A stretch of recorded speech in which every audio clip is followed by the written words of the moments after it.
All right, so I'll call this meeting to order and the Pledge of Allegiance and mindfulness moment. Oh. I pledge allegiance to the flag of the United States of America and to the republic for which it stands, one nation, under God, indivisible, with liberty and justice for all.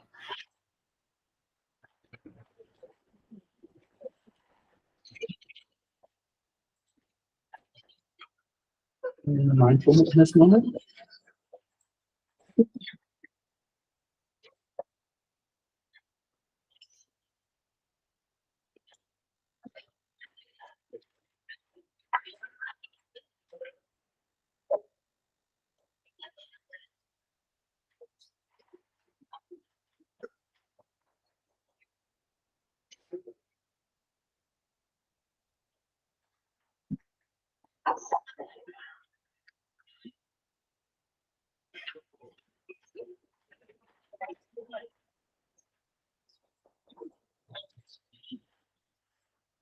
All right.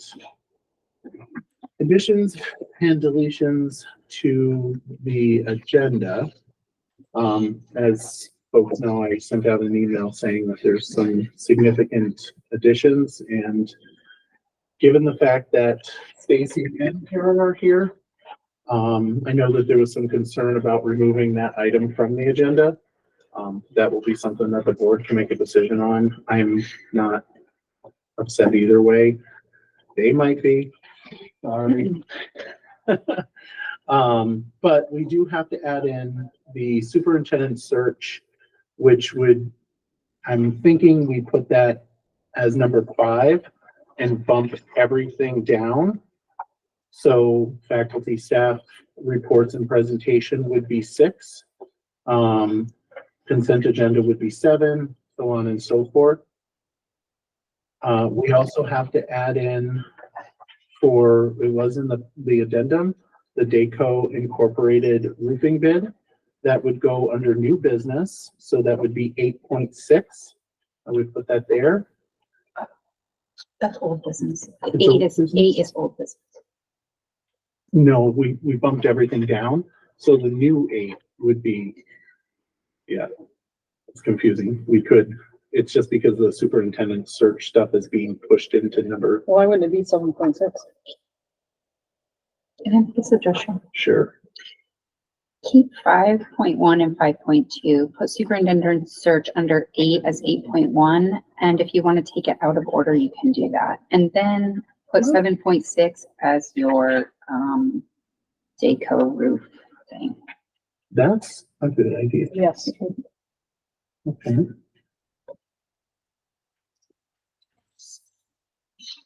All right, so let me just finish this up. So we're making the superintendent search 8. 8.1. 2.1.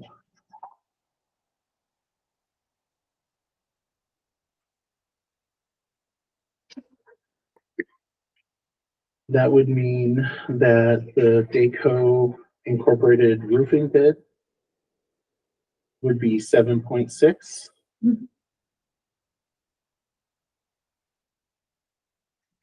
Or, yeah, 7.6. Yes, 7.6. Then, let's see. The only other change would be 7.5, conflict of interest complaint would be claim. Is that okay? Well, we'll find out very shortly. And I think that is all the changes that I have. And did you have a change, Nancy? Yes, I would like to add to discuss the BUUSD contract. So do you want to add that in underneath the superintendent search? That's probably the best place to have that. So we can make that 8.5. Tracy, you don't mind sticking around for that? It won't be that long. I'm happy to do whatever you need me to do. Okay, so 8.5 will be. I'm sorry, can you tell me what 8.1, 2, 3, and 4 are? Sure, that's committee charge. Okay. For 1. For 2, it's gonna be appoint committee members. And then 3 is gonna review timeline.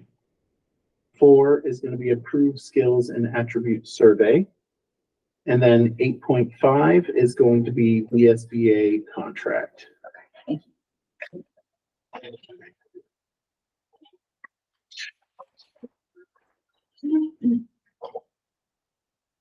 All right. Mr. Chair, I have a Yes. question. With the consent of the Director of Curriculum Instruction, could we just briefly review the report that's in the packet tonight and then move it to the curriculum committee where we could really go in depth at it and then bring a report back for the May meeting? I'll one up on that. We could just offer it out there as questions for that, and then you can discuss it because you have the ability to make the agenda item. Mhm. Does that sound better? So it's not necessarily a presentation. It's just because we've got all the stuff in the packet. Right. You So can just ask questions of it, and the same for the special education, since it's also in the packet. Okay, so it's not necessarily a presentation. It's just the reports, and we can ask the question. Nancy? I will make a motion when we get to that discussion for that. Oh, so the whole thing that we just discussed? Yes, well, Okay. I think there should be question and answer, but, Oh, yeah. okay, Yeah, there's Okay. gonna be questions and All right. answers, but there's not any presentation. okay, well, So the motion that you're making is to accept the agenda as presented that we just went over. Is that correct? I didn't make a motion for that. I'll make a motion. Okay, Sonia makes the motion to approve the agenda that we just discussed. Is there a second? I'll second. Okay, it was seconded by Garrett. We do have Giuliano and Emily both online, so we will have to do roll call. Is there discussion? Nancy? Yes, on the committee charge, I'm wondering why we're having that discussion tonight. That was discussed on Thursday night, so we are gonna have that conversation based Okay. on that conversation Well, on Thursday. I would like to point out that on Thursday night, April 4th, there's still no minutes on there for people to see. There was board members missing, and the video is not there, and the community is not aware of In, that. and I'm there are not done, I'm not circumstances. done talking, please. So, and also there was a issue with an executive session violation. I just want to bring that to your attention. So I'm going to refer you to Robert's rules that when you send out agendas, it clearly states you need to include all documentation to be distributed to board members and enough time to read the documents prior to the meeting. On the Thursday meeting, we didn't get anything. It was a complete surprise to be able to be prepared for this meeting. I just would like to remind you about transparency, and, you know, board members like to be prepared and be able to ask the right questions. And you know, and I don't know why you're taking the pace of everything feels like it's being rushed and there's decisions being made without consulting with the board. So I'm asking that the committee charge be scheduled at another time. Because there's some board members that don't have the information at all, that don't have the minutes. So is that a motion to remove the committee charge? Yes, Okay, so there's a motion to remove 8.1. Is there a second? It's a motion to amend or a motion? A motion to amend. motion to amend. Also, All right. Is there discussion? Yes. Yes. I don't think we have time to wait for approving a committee charge because we are pushing up against the end of the school year and we won't have a superintendent. If we don't approve a committee charge, we won't have a committee and then we can't search for a superintendent. That's problematic. Okay. Is there any other discussion? Well, I just have a question. Would we still do the members under this scenario? So there'd be. Correct. We'd be It was appointing just- members to a committee without a charge? That is correct. May But there I, would be- may I clarify the agenda Um, item? let me have Nancy first and then you can follow up. So when you give us limited opportunity to review and input this information, things get overlooked, and we've already had something overlooked. That's pretty important, that needed board approval, and it didn't happen. So, you know, I'm all for recognizing that we need a superintendent, but why don't we be thorough about this and strive for the best possible outcome? I mean, and rushing through things, getting, you know, board members aren't even part of it, that they need to be part of making a decision. They're not even given that opportunity, and you're removing their right as a board member to do that. Tracy? May I suggest that you decide whether you want to take up the committee charge when we get to that agenda item?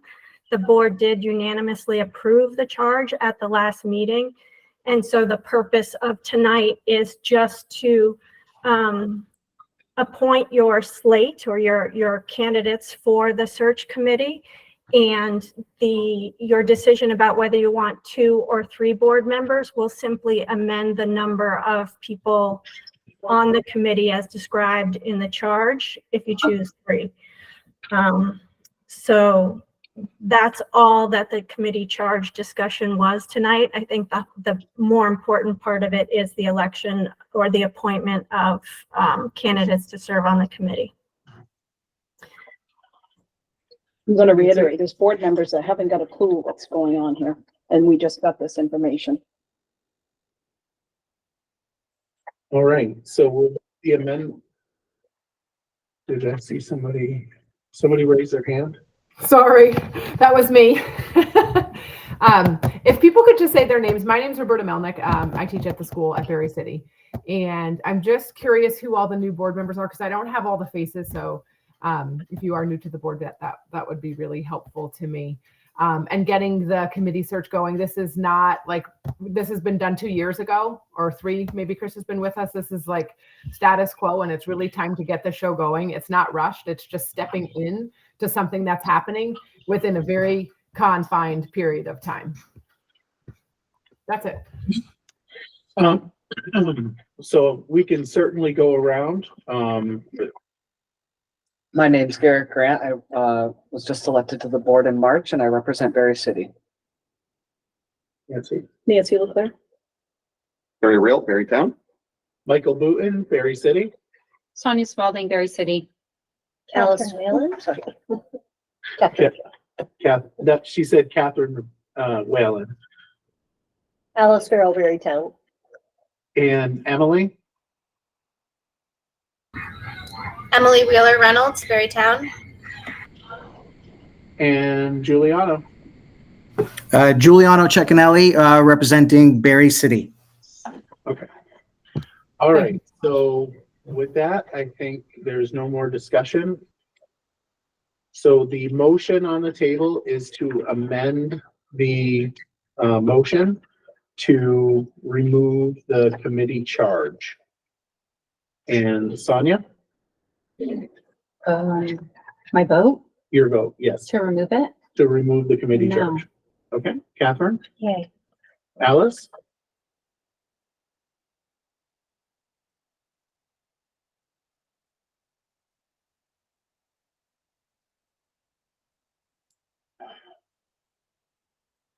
No. okay, Emily, Nay. Giuliano, No. Garrett, Nay. Nancy, Yes. Terry. Motion fails. And now to the other motion, which was to approve the agenda as previously discussed. Is there there's a motion on the table, so I think that I'm supposed to vote it since we've Well, already done that. I've got Do you have another, another amendment? I've got another amendment, 2 more. Okay. I would like to remove item 6.5 out of the consent agenda and the new hires.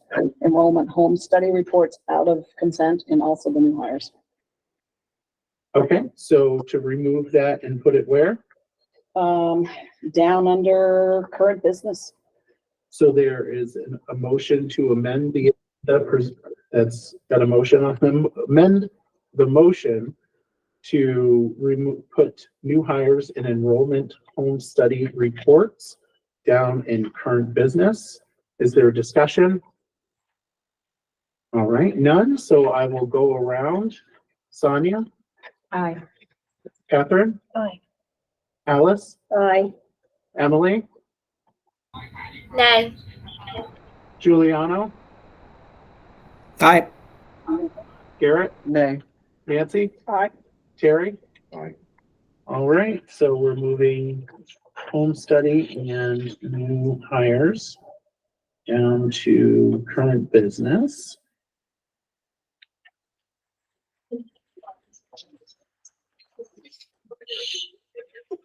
Which will mean that will be 7.7 and 7.8.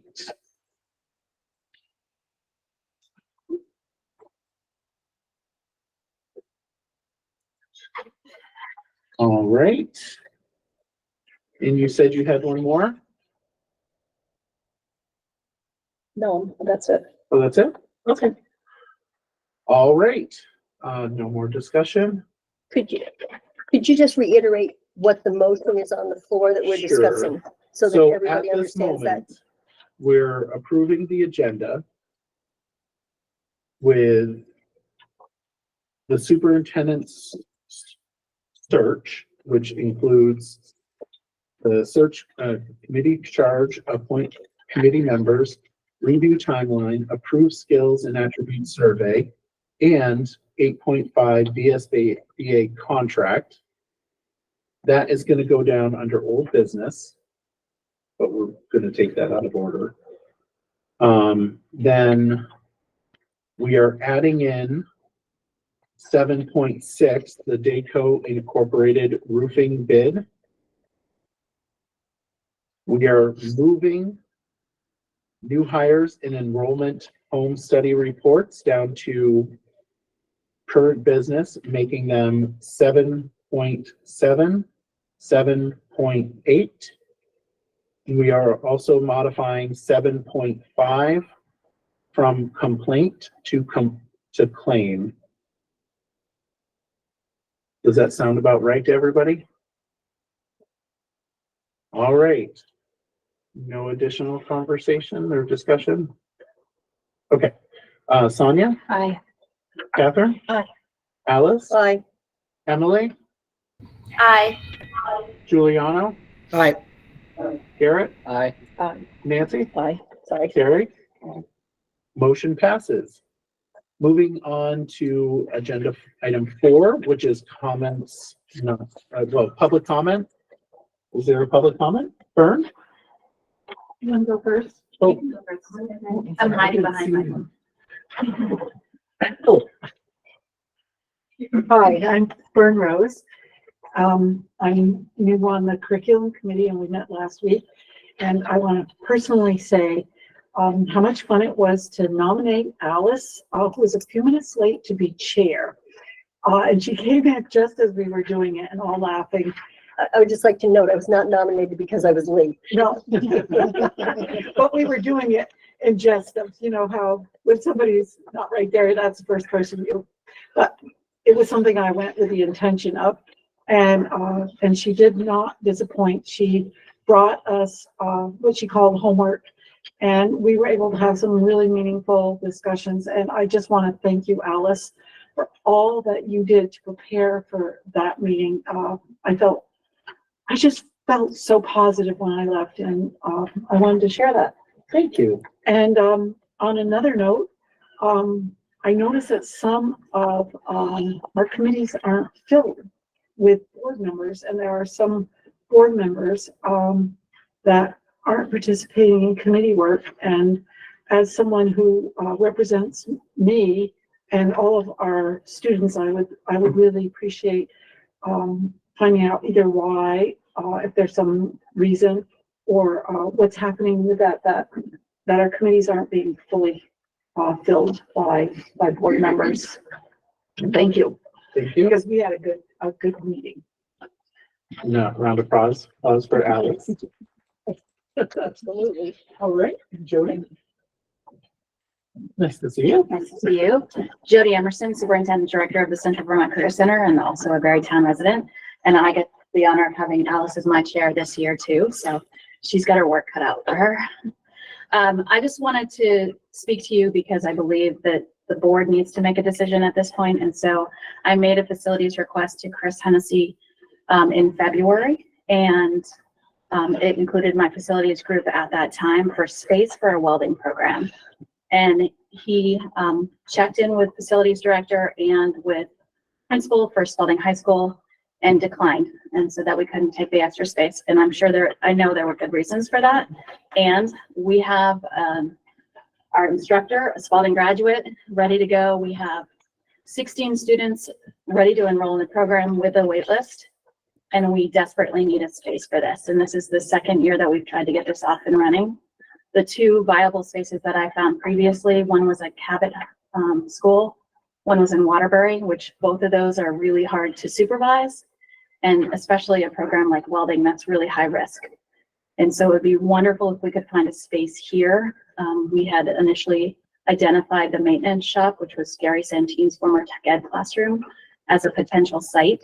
And my understanding is that Buildings and Grounds really needs that space to work on things that are not working and fix them and get them back out and into the system.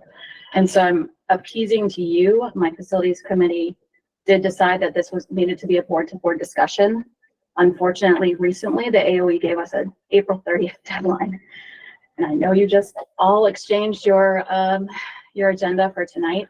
And so I don't know what is possible, if anything, but I just wanted to come here and present that. That is a dilemma for us, and we'd really love to find a way to work together to see if we can find a space. So, A question? I think Carrie had his hand up first, but then I'll allow that to, please.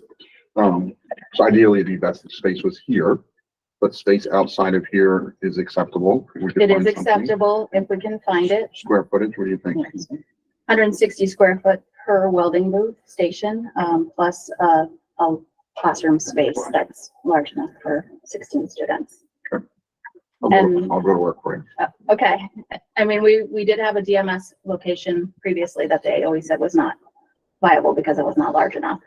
Still looking. I've got the Berry Economic Development Council working on this as well. Central Vermont Economic Council has working on this. So we haven't given up hope for something else, but How far is too far? how far can we get a school nurse? Okay. How far can we get an administrator? Gotcha. Thank you. That was my question. Yep. Square foot. How many booths are there? Ideally, there would be 16. We're willing to start with 8. Okay. Thank you. Check with the Brandon Museum. We already have the program down there taking up that space. Yeah. There's a little bit of what the AOE says is we can't use grant funds to upgrade a space for a program if it doesn't belong to a school. So potentially we could use local funds to do that, our local budget, not yours. But it makes it difficult, essentially. I know that we're gonna have an issue with the 24th.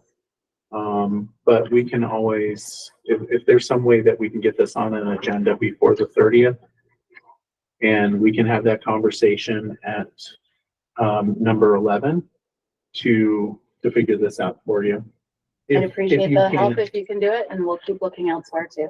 Appreciate that. So just a question. Sure. The maintenance area would be ideal, would be the. It's viable. I don't It's know if viable. it's ideal, but it Okay. is viable. It is, okay.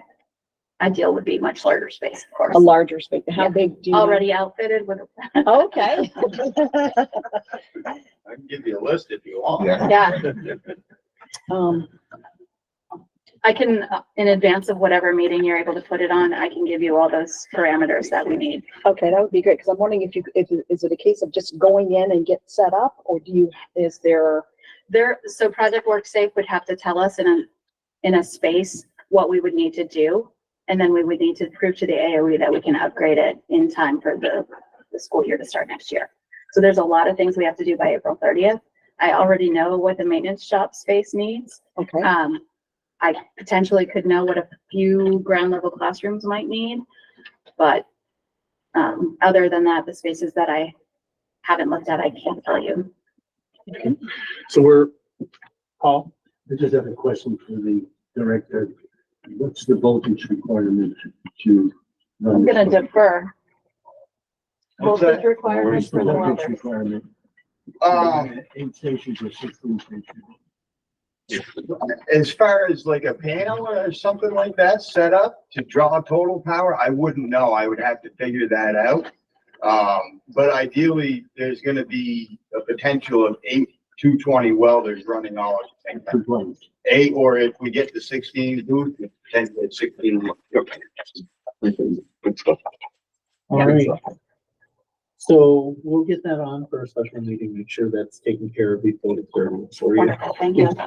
As soon as you get this information, just send it to the entire board, Okay. the superintendent and, Tina, so that if it needs to get into a packet, that would be You bet. really helpful. Thank you all. Jody. Jody, thank you. All right, any additional public comment? I can't see you very well. Okay, all right, moving on to student voice. Oh, did somebody say? No, okay, student voice? No? All right, moving on to faculty staff reports. And as stated before, it's not a presentation, but we have the CI plan update. It is in the packet. Are there any questions for Karen Fredericks? Yeah. Karen? Well, are we gonna move this to the committee, curriculum committee? If we are, I can wait until then, but if not, I mean, I guess the first question that comes to my mind is we just keep getting different reports. So as we see this quarter to quarter, we get used to one report and then we switch. I think we're on our third version of reports now. So I'm kind of curious if we could, this is the one I like, this, whatever this one is, Karen. Yeah. Yeah, that's awesome. So I've been trying to be responsive to the feedback that I get at every meeting, asking for more longitudinal data or more cohort-based data. So that would explain like why I'm trying to pare it down to the right, just right. So I still thank you for the feedback on the one that you mentioned that you like. That one stacks the years, so it's nice because you can see, and then you can also kind of watch that cohort from year to year and see what's, I kind of like that one for sure. Yeah. And I was just curious, the first graph that's in there that says spring of 23, is that the info that was embargoed? Yep. That is, okay, so that's what was embargoed. And then the next one that was in there, the star proficiency and growth summary, that's from last year. This is this year's fall and winter. This is this year, okay, all right. All right. And I do like the idea that Alice mentioned to bring this to the curriculum committee, because I think there's so much information in there. Once you, I know for me, when I dig into it, I have a bazillion questions. So I think it'd probably be better if it was there so we could spend more time and ask lots of questions and I might details. just add that like in the field, we have teams of teachers looking at all of the Right, data right. and administrators. So it's, I mean, I it's could a come up big with 100 questions just myself, if I really dug into it. So I think going to the curriculum committee is the right idea. Thank you. All right, any, Nancy? Yeah, I just want to say, I looked at the numbers, I looked at everything, and thank you very much for providing all this information. It's a lot. And, I just, it's the percentages on the educational students it's concerning. I know I've shared that with you before, and I'm sure everybody else is thinking the same thing. Has there been an effort to look at the programs to kind of adjust how they are so we could get better results? yes. Okay. So we have had an overhaul with our K-8 programs within the last 2 years, and some of that is still ongoing, specifically for literacy in that. So as teachers get more familiar with all the different components, I expect us to have more growth, exponential growth. But yeah, there was pilots for all the different programs that we're in now, and we're so new into those programs that you're not going to see an immediate impact on results. Okay.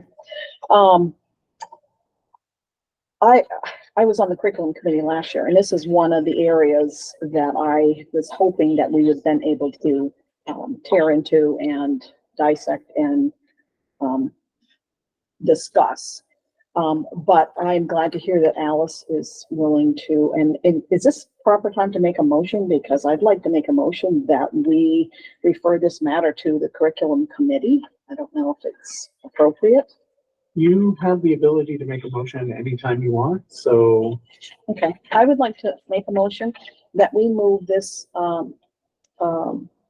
information and this study to the CI plan to the curriculum committee to have them look at it and come back to the board with some recommendations, obviously for the improvement of the students' education, and to just to point out what they're seeing in there, and maybe we can provide some support to them.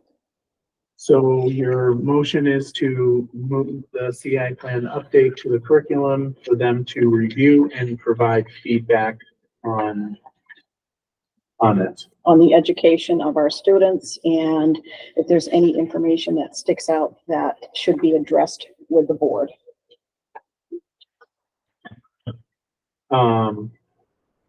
One minute. Is there a second? Oh, I'll second that. Okay, so the motion was made by Nancy and the second was by Alice, and okay, she removed her hand, so. I have a question, Sure. clarification. Are we removing it because it's in the parking lot for us to be presented to us quarterly? So I'm just curious, are we just removing it today and we will still get quarterly updates, or what? I'm trying to understand what the motion actually entails. So. Nancy? I think with a motion like this, that the curriculum committee has a month to get back. I think the rules, Robert Rules states, I think it's 30 days, but I might be wrong, to come back to the board to what they have delved into and come up with at that point. I believe that's correct. So that didn't clarify my question. Is this being removed from our parking lot so that it just is going to go to curriculum, or is it going to stay on the agenda and in the parking lot for quarterly updates? That's my question. I would say that it remain on the parking lot because the curriculum committee will still work with the curriculum person to provide information to them. They would work together, and then we would still need a quarterly update on So- how it's going, the whole program. I would say we can deal with the parking lot when we get down there as to whether or not we remove it from the parking lot. I just want to know so I can understand what I'm voting on. Right. No, that's fine. All right. I don't think, I didn't hear Nancy say we're gonna remove it from the parking lot. I I think didn't.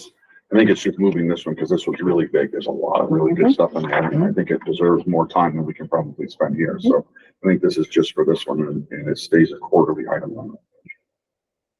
Right. And if the obligation then goes to the curriculum committee to file a report which goes more in depth and answers any questions that people may have. Okay. Roberta? My question about the CIP, and from my perspective, it's a very seriously governed body. So I just wanted to also make sure that it was going to be still quarterly reported out on, not just kind of buried on a committee. And then if that committee fully have enough people? Yes, that committee does.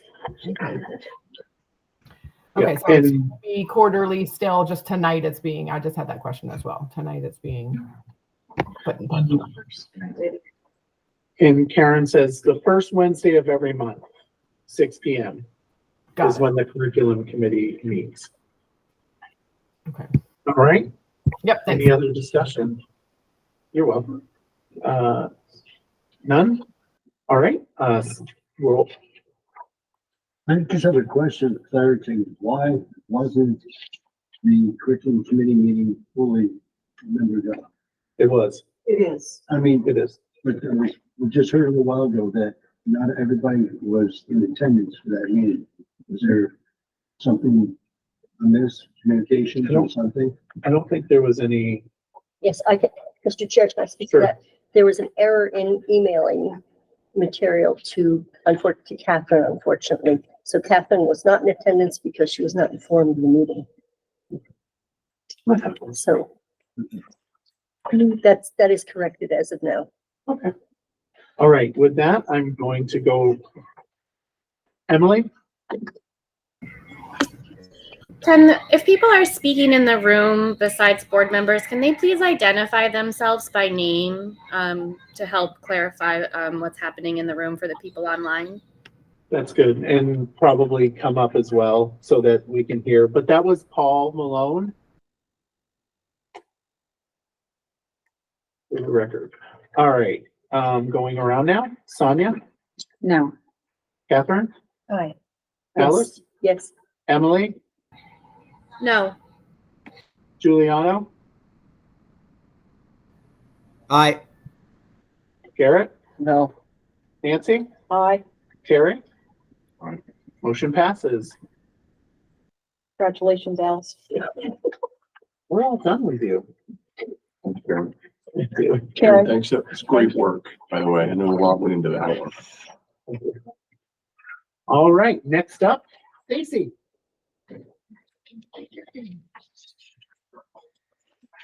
Oh, good evening. So are there any questions for Stacy? Yes. Nancy? Yes. Stacy, thank you for providing this. Is helpful and it gives us kind of a nice snapshot of everything. So I did look at November's. And I see that you have increased your para special ed by 1 from November. Is that vacancies? Nope, it looks like you've got it's added staff. You've added 1 to Berry City. Okay, From November, because in November it said 34. okay. Make sure I'm understanding this. And then you've got, students, it increased by 3. So Berry Town increased by 24 students. And you increased your paras or special ed by staff by 1. What was the influx of 24? Can you shed any light on that? I could make a guess. I don't have that information in front of me. I have to dig into each of those 24 students. So you're saying from November of this year to this March data in Berrytown, there was an increase of 24. Yeah, because in November, your report says Berry Town students on IEPs, 205. In this report, it says 326-24, your students on IEPs are 229. Yeah, I could make a guess. I know Berrytown has a lot of new students in general this year, so some of those I would guess are move-in students. Some of them are newly eligible students, but without really looking at those students, I can only make a guess. Okay. I don't have that information. All right, it's quite a Yeah, that is increase. quite a jump. Yeah. And in Spalding and C, which you combine, I guess you did break it up, there was, let's see. Looks like you went down by 8. Students? Yeah. Between Spalding and C? Yes. Okay. And it looks like, you lost 3 at the high school. And hard to follow this. And then you had 1 from the middle school, which doesn't equal 8, but let's see, 49. Oh, it's 42. That's what it was. Nope, 46 and 3. Okay, that's 1. But you had 149 students, and you broke it out with 49 from the high school, 8 from the middle school. Okay, I'm a little confused on that. So maybe you and I can talk about that because it's not adding up to me. Okay, and again, you're comparing November to present? Yes, yeah, you know. Yeah, and again, I didn't bring that material, so if, certainly if you'd like to talk about that separately, but. Yeah, I can give you a call, but I like to do the comparisons to see where things are going. And also I noticed that, your unfilled special education and paras at Berry City increased by 3. Mhm. In Berry Town increased by 3, but you had at Berry Town an increase of 24 students needing assistance, so. Not all students on IEPs need Okay. a one-to-one Okay. para. All right, Yeah, and some of those increases were, I knew at least one of those was a move-in recently, and then the others are, again, some paraeducators leave us mid-year, so that number can just change. I by realize one or it. two or three yeah, here it and there. fluctuates, but I was looking at the increase in the need, Yeah, the student number, and I was expecting it to increase, yeah. a little bit No, more not than- all students on IEPs need paraeducator. all right, thank you. Any additional questions? All right, with that, you can run away too. Stacy, thank you very Yes, much. thank you. Have a great night. All right, so I'm without, otherwise any concerns. I'm gonna move, 8 down into, I'm gonna take that out of order. And unless there's objections. None? All right, Tracy, you are up. So we're talking about the We superintendent. are, yes, Okay. thank you. So superintendent search, and the first, well, I'll let you take it from here. Sure. Yeah. Well, good evening, everybody. I apologize that I'm not there in person. I would have liked to be there, but life circumstances have me somewhere else. But hopefully I get to meet all of you or most of you in person at some point in the future. As a follow-up to our last meeting, there are 3 things that I would like to invite you to accomplish tonight. One is to update the charge with your committee appointments. 2 is to get any feedback you have about survey tool on to get community engagement and input on the skills and attributes that are priorities for your next superintendent. And the 3rd is just to give you a super quick update on the timeline. I thought I'd start with the timeline. I think I have powers to project if you'd like. If not, the main message is there are no changes in the anticipated timeline if you are able to appoint your committee and come up with a plan for going forward on community input tonight. Assuming everything else continues to go well, it's still possible to meet an end of May timeline for a finalist to be before the board. Again, there are a lot of variables outside of our control that can impact that timeline, and certainly the board can decide to move more slowly if it wishes. Would anyone like to see the timeline? We can objection to taking that out of order as well. Is that an objection? Nope. Okay, so let's go with the timeline, but Terry does have a question for you. It's for you. Why weren't these documents included in the packet? That would be Tracy. No, it's Tracy, No, that's it's the board. It's So board. why aren't these in the packet? Actually, my apologies. They were in the packet, or they were provided last time.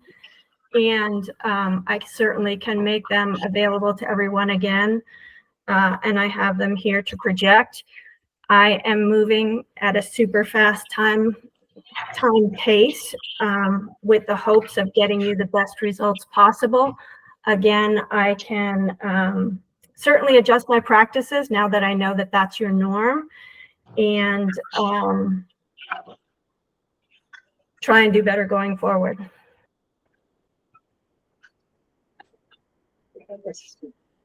Yes. So it's not a norm, it's a requirement, and and I had sent you a question asking when did these things get approved, and you had told me that they were done at the, meeting on Thursday.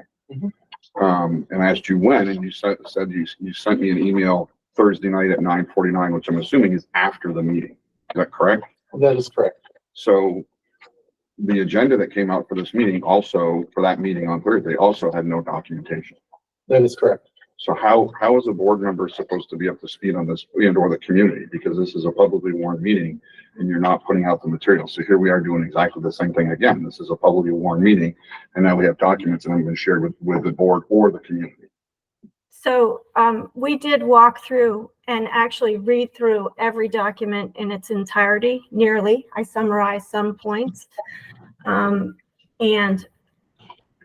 I'm not aware that was a requirement for any board.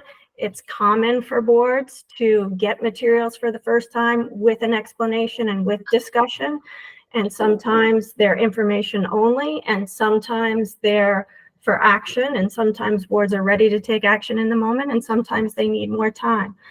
I was under the impression and believe that it's in the best interest of this board to move fairly quickly at the first stages of this process. Again, every decision is the board's, and your decisions will certainly impact the process and outcome. And again, I apologize that, Nancy? Whoops. but I'm happy to post things on the screen for everybody to view. So I'm confused why you wouldn't be concerned or want the board that you're chairing to have the information. Why you wouldn't, because I mean, we're following Robert's rules and it clearly states that you need to have the documentation. For us to get it at the meeting that we logged on to 5 minutes ago and then be getting information does not allow us to do the due diligence that we need to do for this process. You know, it's gonna be problematic because we've already run into one issue and that's gonna be discussed later. So I don't understand why you as the board chair would not expect that you get documentation to provide for us. And if we want to move this along fast, we need this documentation to be able to make good decisions. Okay. Yep. And so what I can say is I hear that loud and clear, and I can certainly adjust my practices. And if I can't meet those expectations, I'll let you know. Any additional comments, questions?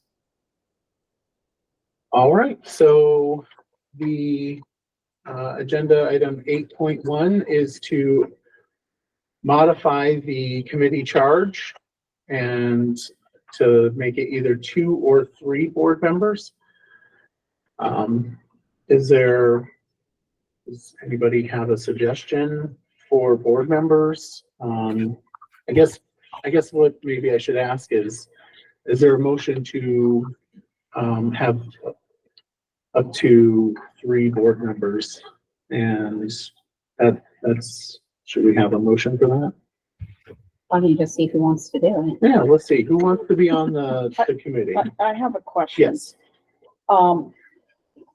I'm seeing there's names already listed. Am I jumping ahead to something? Yeah, that's Okay. to the appointment. Okay, because I wanted to know how that came about. Sure. So that will come after Okay. this part. We just need to find out All right, whether. I am interested on being on the committee. Okay, so Nancy's interested in being on the committee. Can I ask a question? Sure. Okay, so you're saying that we don't have materials, but you're looking at something with names on it. So I'm confused. How do we not have materials, but you have something with names on it? Because it was sent by the Point of board order. chair. Yeah, point of order. Don't be, Okay.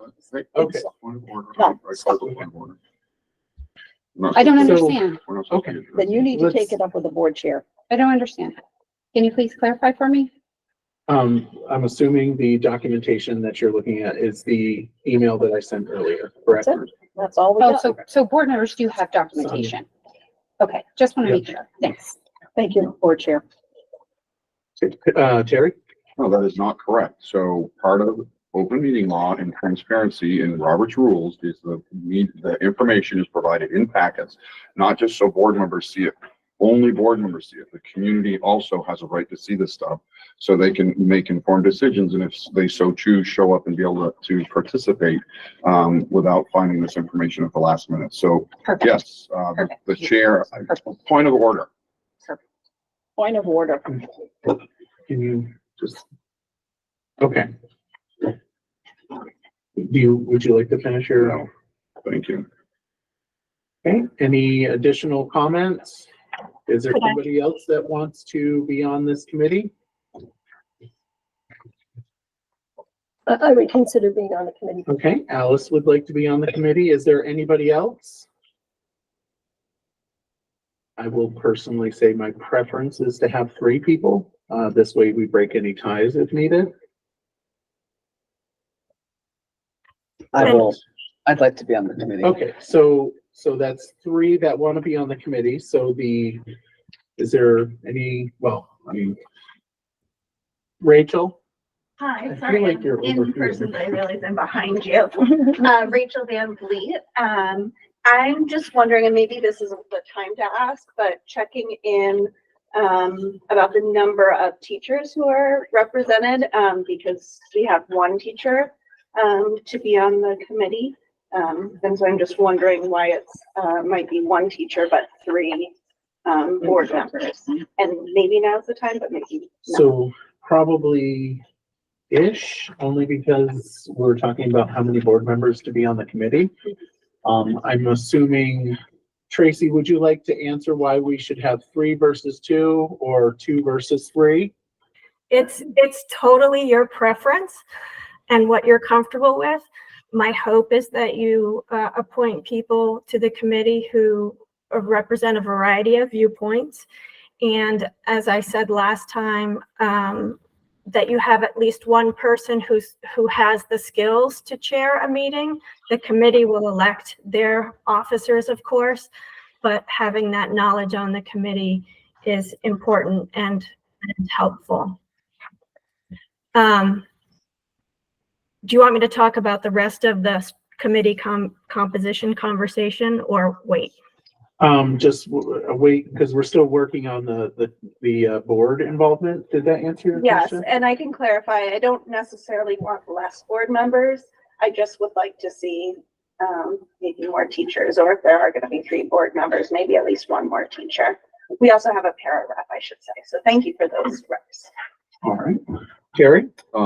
Rachel, if I could I ask? Absolutely. Were you aware that makeup was going to be discussed and decided on at the Thursday meeting, At the Thursday meeting, last Thursday? Sounds like you weren't. Because quite frankly, to your point, I agree with you. And I also think the fact that we haven't made room for community members is also something that we should be doing. Yeah, and I'll say that I did know that the committee was being discussed. And I attended the meeting. Thanks. Additional comments? So do we want to have a committee charge with 3 board members? That is the question for the board, or do we want to? Is there a motion to go with a committee charge that is got 3 board members? I'll make the motion. Okay, there's a motion to approve the committee charge with 3 board members. Is there, by Nancy, is there a second? I'll second. And it was seconded by Garrett. Is there any additional questions? All right, so I will do a roll call. Tanya? Aye. Catherine? Aye. Alice? Aye. Emily?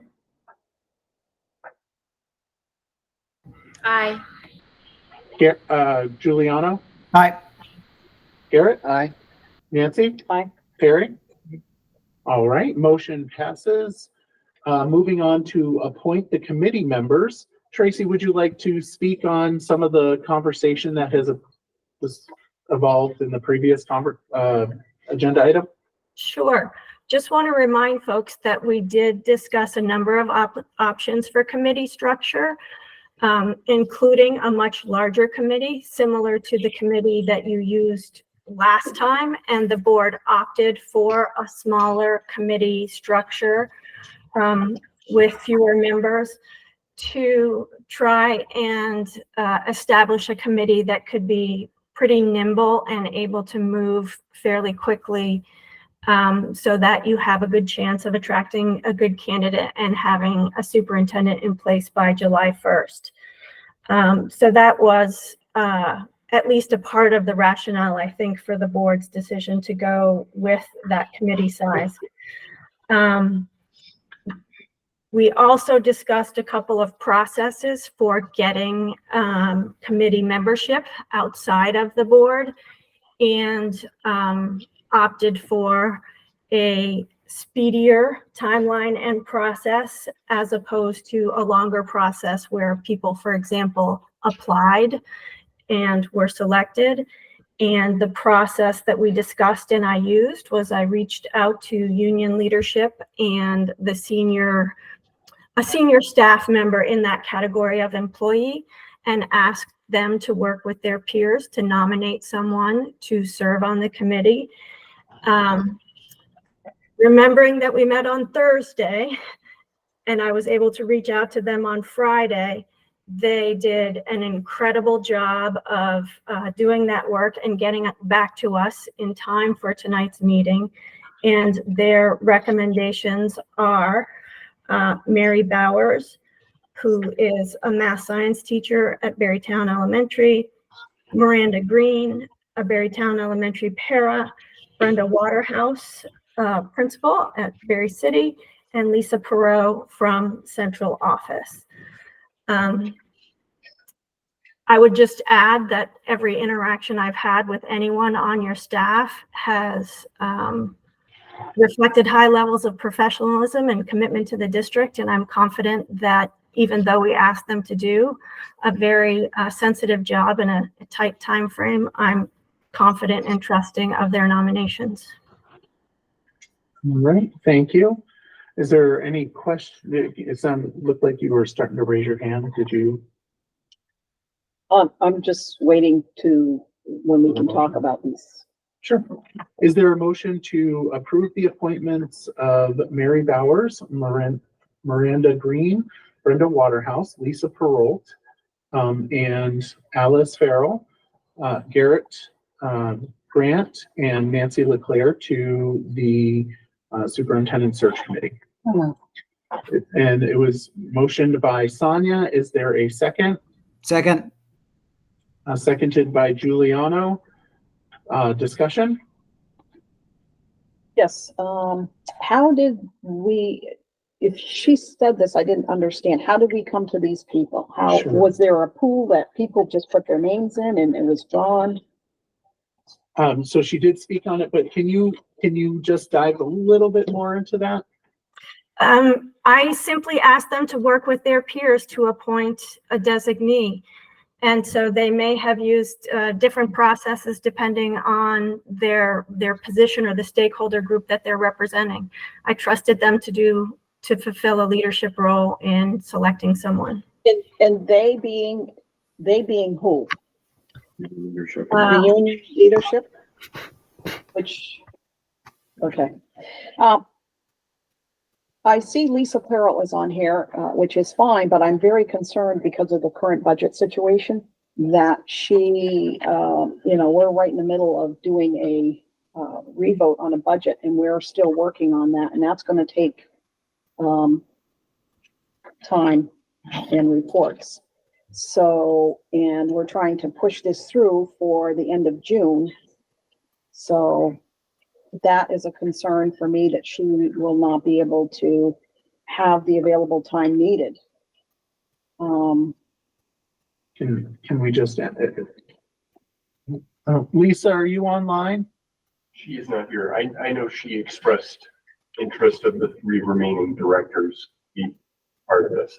So she's aware of the time commitment. Yeah. Yes. Oh, please note that my information included a copy of the charge that was approved and information about the time commitment and potential scheduling requirements for fulfilling the role.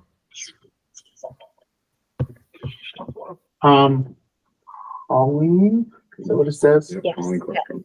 Hi, my name is Colleen Cresco. I am a community member in Berrytown, as well as an employee of Berrytown School. And I don't know if this is the appropriate time to ask the question, but would we be voting on, the committee and it would only be those members, or are you going to include other members? For example, I'm an employee, but I'm a non-contract employee who is not a union member for either teacher or para. Is there going to be a representative for us? Is there going to be a representative for Barry Town? Is there going to be a representative for Barry City? I'm curious. It's a great question. Point of order. Tracy. Oh, you're on mute. Based on the direction I have from the board right now, we are focusing on a smaller, nimble committee. But the next step in the agenda, hopefully, is to talk about some ways to ensure that we get voice, perspective, and involvement from a broader array of stakeholders and basically anybody who wants to have a voice in the process in terms of contributing their preferences regarding the skills, strengths, and qualities that you'd like to see in a superintendent. And we also discussed possible ways for community members, students, parents, faculty, and staff to engage with finalists and have a say in the process, a voice in the process at a later stage, typically once we get to a pool of finalists. So yes, broad input and involvement is important, and we have plans in place, or at least drafted, to ensure that that can happen. All right. Rachel? Thanks, Rachel Van Vliet. I just wanted to thank you for that clarification. I think it does make sense to have a speedier timeline rather than a huge group with lots of ideas and maybe a slower process. And I did want to note that Mary Bowers, who's going to be our teacher representative, is a Barry City resident. So it's nice to have that kind of perspective. And then Miranda is also a Barry Town resident. So nice to have community members who are also educators. Thanks. So Megan was next, and then I think Paul had his hand up. So Megan Spalding, right? Yes. I'm not sure if I missed it or not, but I'm just wondering, who are the members that are on the small group? Sure. If you could list out those names. Absolutely. So it's Mary Bowers, Miranda Green, Lisa Perrault, and then it's Garrett Grant, Alice Farrell, and Nancy LeClaire. Brenda Water. And Brenda Waterhouse. I can't believe I just missed that. I thought I was missing one.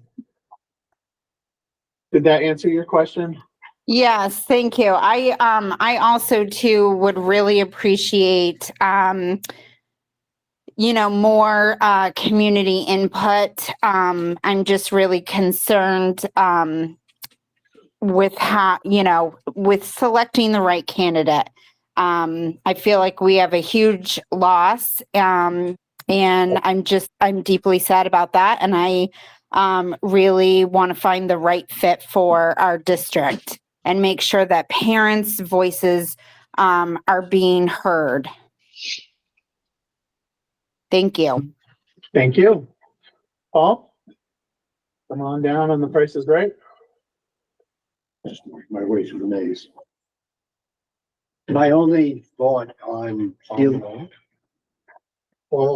my only thought on this is that there is a community representation that may be lacking unless one assumes that the board membership is the representatives of the community, which you really are. And if we are going to have input, it's not just parents, but it's also everybody else who subscribes to the school district itself. So this is a streamlined committee that will get underway when? I guess that's, so there's an outline. I haven't seen. Yeah. And I will I can work with central office staff to post the draft timeline. On the website, we have a superintendent search landing page that people expedited and got up there, and I'll be able to post that quickly. The goal ideally is for the board to appoint a committee tonight so that I can begin outreach and scheduling an initial meeting with the committee next week. I'd like some community feedback and input to be going concurrently with that over the next week and a half, and hopefully be able to convene a committee meeting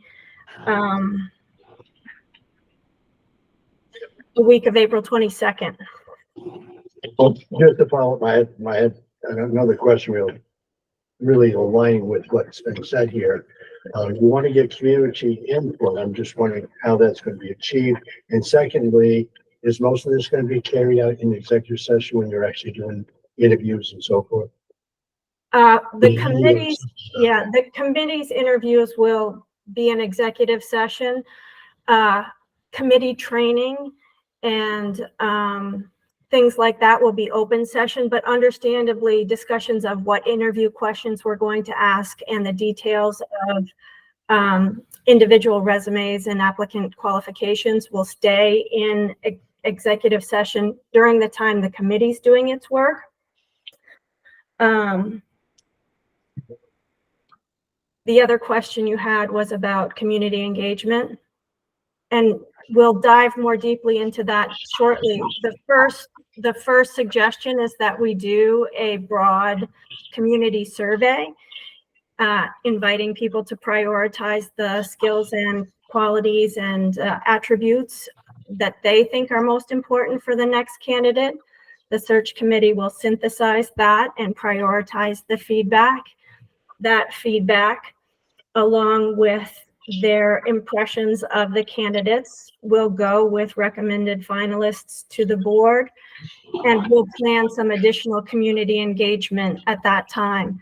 Typically, finalists visit schools, they meet with groups of students, they meet with faculty and staff, they meet with parents and community members, and we provide a number of opportunities for a finalist to be before those important groups and to gather that feedback pretty quickly and send that to the board, who will then conduct finalist interviews and select the candidate. Okay, thank you very much. I appreciate it. Yes. Thank you, Paul. Any additional comments? All right, so we have a motion. I'm going to go around. The motion is to appoint Mary Bowers, Miranda Green, Brenda Waterhouse, Lisa Perrault, Garrett Grant, Nancy LeClaire, and Alice Farrell to the Superintendent Search Committee. And Sonia? Aye. Catherine? Aye. Alice? Aye. Emily? Aye. Giuliano? Aye. Garrett? Aye. Nancy? Aye. Terry? Yay. All right. Terry said nay, and motion passes. You were low on your voice, so I'm going to clarify. All right. Moving on to reviewing the timeline, Tracy. I actually already did that with your approval tonight of that slate. We are on track with the timeline as it was initially drafted. The next steps are for to convene the committee. Hopefully, we'll initiate the survey and start getting community input. And again, the goal would be to have finalists, ideally with you in your community, and hopefully to meet with the board during the week of May 22nd. I will give you periodic updates if that changes based on the work of the committee, the status of applicants. I'll keep you posted, but right now we're on track. Tracy, would you mind giving us a weekly update no matter what? Sure. Is that okay? Is that, okay? and what does that mean to you? An email to the board? Yeah, just an email, just saying where we are. And it may be we're in the same place as we were last week. Okay, absolutely. On Fridays? Works perfectly. Seeing no dissension from the board on that. Bern? Hi, Bern Rose. Hi, Tracy. Can I just ask? Absolutely. Hi. So, do you have thoughts about how you're going to get that survey out to staff, faculty, and the community that, maybe you could share so that we can be looking for it? Thank Yes. you. To some degree, I can start that, but I may need to turn to some administrators from your team for additional support. Typically, we create a Google survey and we would disseminate that through all of the communication platforms that you use. Weekly newsletters from principals, your website. If you use Facebook or other social media, we could use that. So we'll use, I have a draft announcement ready. We'll use all of your platforms with a link to that. And if the board has additional thoughts about strategies, sometimes I've seen boards post, place ads that can have some cost to put some ads in the paper. But if that's helpful and that's part of your norms, we can certainly do that as well. I guess I would look to, I can see Chris in the way back. Chris, could you help with just a brief rundown of what your normal communication channels are for updating the community?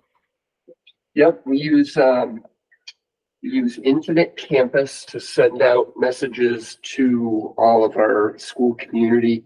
We also put it out on Facebook, on our Facebook pages, Front Porch Forum.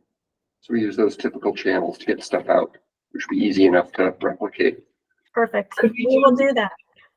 Could we do an ad in, or one of those legal notices in the, in the like Times Argus or Vern is whatever? correct. For certain things, we use the legal notices in the Times Argus as our designated. But I think that would be helpful for people that are not tuned into the internet, but are still vested in the community. Thank you very much, Tracy. You're Thanks welcome. for facilitating this. Chris, do Thank we you have for a the survey clarifying monkey? questions. What's that? Do we have a contract with Survey Monkey? We've used SurveyMonkey before. If we have an active account, we may want to use that versus Google, just because I think Google oftentimes requires you to put your email address in there. And I think the anonymous portion of it is very helpful, and you can set it up so that a IP address is. Yeah, I think the Google surveys, Karen, can set it up so you don't have to dig into that. Yeah, we've got that. We've got the infrastructure to do that. So. Yeah, we've used it for that. So. Okay. As long as it can track the IP addresses, so that there's not multiple submissions from one IP, that would be a good thing. Okay. But whatever works. If you have to use email, you have to use email. All right. Alice. May I address? Absolutely. Could you just reiterate for anyone who's tuned in or in the room where the posting for the superintendency is posted? Sure. You have a superintendent search landing page, first and foremost, where information for potential applicants is posted. It also will be a place where community members can go to stay up to date on the search process. The position is also posted on SchoolSpring, which Alice, you probably know, is the place where educators look for job postings. I am also beginning to reach out to candidates personally to let them know about the opportunity and to encourage them to consider applying. I believe SchoolSpring also links with Indeed. And so the posting is available there as well. Would it be possible that if there are members of the community who know someone who might be interested, for members of the community to share that posting or where it's posted? Absolutely. Spread the word. Go to the BUUSD website. Thank you. Your team did a nice job of very quickly setting up a clear and well-organized and nice looking page. So compliments to them. Any additional questions regarding the timeline? And we'll jump down to, seeing none, we'll jump down to the approved skills and attributes survey. Sure. I am going to share my screen if that's all right. I don't have power for that. There I you go. do. I think I am. Am I sharing? Can you see it? Yes. Yep. Okay. I can no longer see you, however. So speak up if I'm missing a signal that I would have otherwise gotten. So the typical survey invites people to complete the survey and give some impact on or some input on their priorities for the skills and attributes of your next superintendent. There's an introductory blurb that says the board is launching a search. You want feedback. It has a link to your beautiful landing page that I just mentioned and asks for feedback. I tentatively put a closing date for the survey for April 22nd, which is would give just over a week if we were able to get it up and out in the next couple of days. And then the survey typically asks basic questions. It sounds like you'd prefer not to have names and email addresses, so that can go away quickly. It asks who the respondent is, and then it has a list of skills and attributes that might be important for the superintendent process. I can read through those if that's helpful. I could leave board members with the list and invite you to think about them. And if you have some additional skills and attributes that you'd like to have on the list, email me by an agreed upon deadline. Or we can go forward with it as it is. Those are the three options I can think of for you. And of course, the second question or the third question is a short answer where we would invite people to write anything else that they would like to write about the candidate or the process. Simple as that. All right. Should I read the list? If you don't mind, just read down the list. Sure. They're in Those that alphabetical can't see. order. Yeah, they're in alphabetical order, not based on importance. Active listener, business-minded, budget development and oversight experience, child-centered, collaborative, community builder, compassionate, critical thinker, data-driven decision maker. I should indent that one on this form, sorry.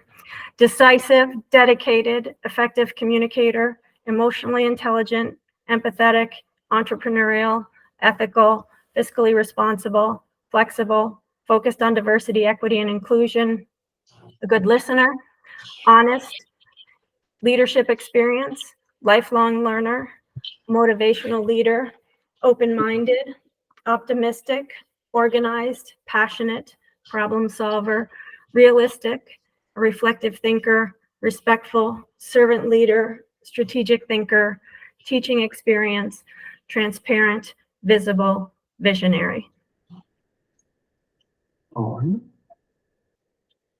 And I think that we certainly as a board would appreciate the opportunity to send an email to you if we want something additional in there. Do you have a recommendation for a cutoff date for that? Well, you tell me what's reasonable for you. Would by the end of Friday be sufficient time? Do you need more time? Do you need less time? Does it hamper the process to go beyond Friday? I would like to give a solid week. If you need the weekend, could we say like Monday noon? Would Is that that work? okay with everybody? Monday noon? If you want to have additions in there? Alice? Are you asking for people to return this by Monday, this coming Monday at noon? No, if you wanna add an additional Oh, attribute okay. in Oh, all there, right. Okay. if you could just email that to Tracy by Monday at noon. Oh, okay. Additions or corrections by Monday noon. Yeah. Okay. And, you know, in this kind of thing, everybody's opinion needs to be represented. So whatever you submit, I'll include on the list. And then I'll work Monday afternoon with your central office team to finalize the survey tool and begin disseminating it.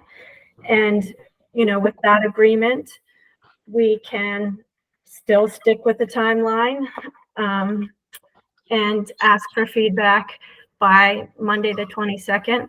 I'll be paying close attention to feedback. And if it's feeling like we need to give more time, I'll let you know that I'm adjusting things accordingly as part of my weekly updates. All right, so I'm gonna ask for a motion to approve the survey with the idea that we have until Monday at noon to add any additional changes to it. So moved. It was motioned by Garrett. Is there a second? Second. By Alice was the seconder. Any additional conversation questions, Sonia? So we're approving the list as presented, but we're also approving whatever else someone might suggest from the board. Yes. Yeah, that doesn't feel good to me. So I don't think that's, because I don't know what other people are going to recommend. And how can I support something that I don't know what's going to end up being on there? I'm assuming that we would leave it up to Tracy's judgment to reach out to us if there's something that's off-putting. Would that be correct? Yeah, if somebody suggested that we included a skill or attribute that, for example, might cause legal trouble or need to be finessed, I would reach out to that individual and work it through with them. So, you know, it's not okay to say we're looking for someone who, for example, is a parent, right? We don't go into people's personal life circumstances. I doubt any of you would do that. I think you understand that. So I think I'll be able to work with individual board members if I have any questions about what they submit or suggest. And if I can't, I'll come back to you.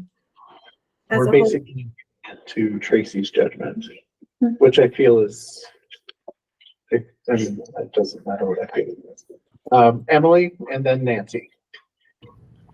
If we're leaving the list to Tracy's judgment, which is a separate thing than approving a list, I think we need to be very clear. Are we as a board going to approve a list that we know of?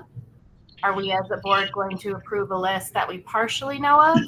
Or are we going to say we leave it up to Tracy's judgment to create this list?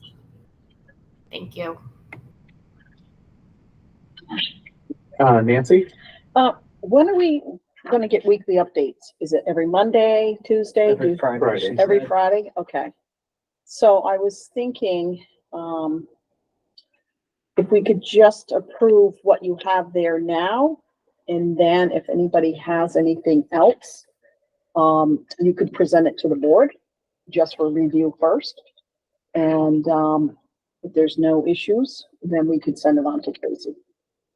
I just hate to put Tracy in that spot if there's something on there that gets missed and it creates a conflict and we didn't do our due diligence.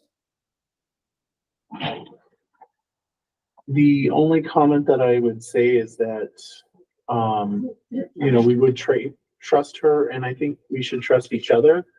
Well, never mind. No, it's okay. Sorry.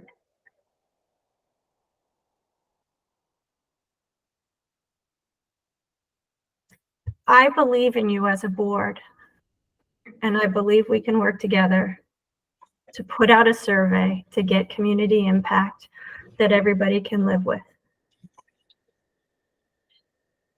So the motion out there is to approve what we have and to allow for time until Monday after, at noon to make any additional suggestions. And of course, that would mean that Tracy would have the final say on that.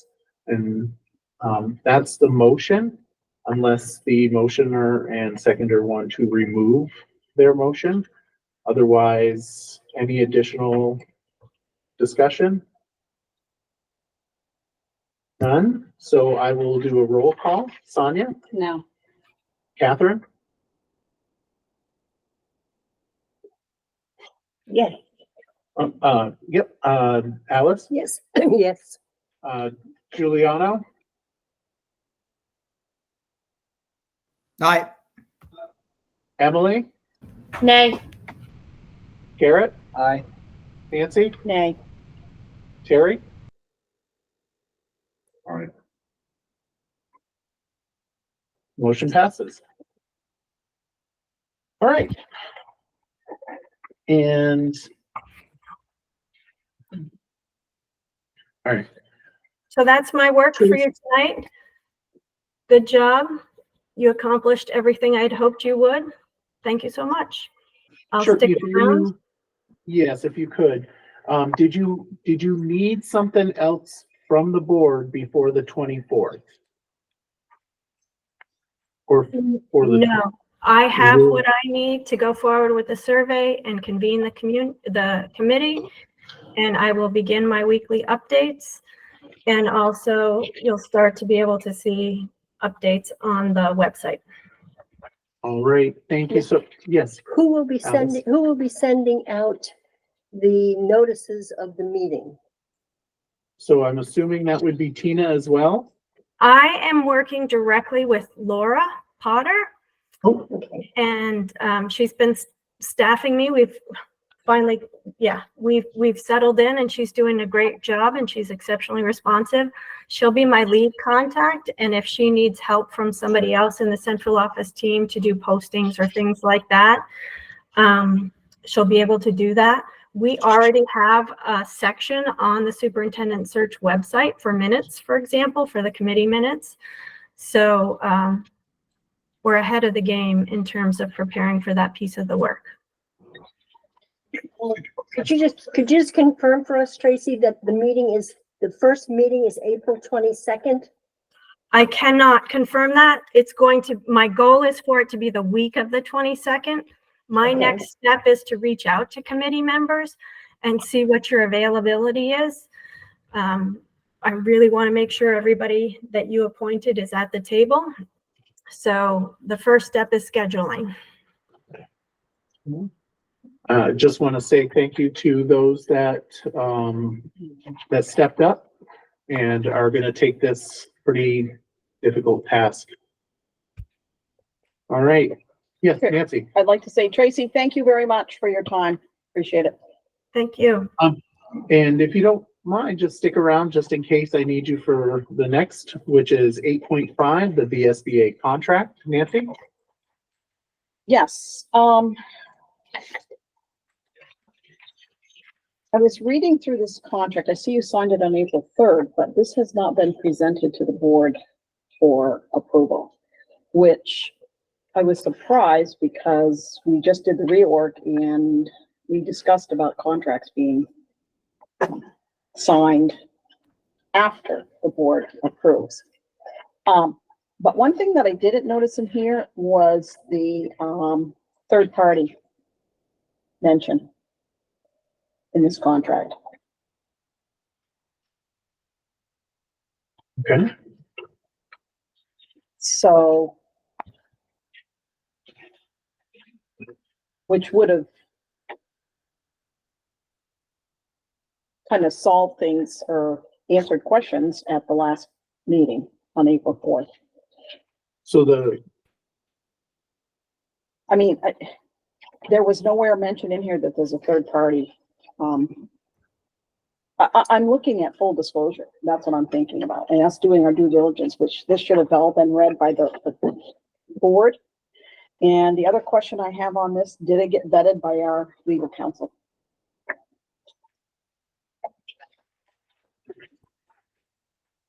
Sonia? So two things. One, it was in the packet that VSBA contracts with, outside consultants, and I would make a motion that we authorize the chair to sign the contract for VSBA.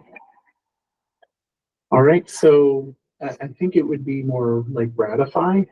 I make a motion, I'll amend it to ratify the contract.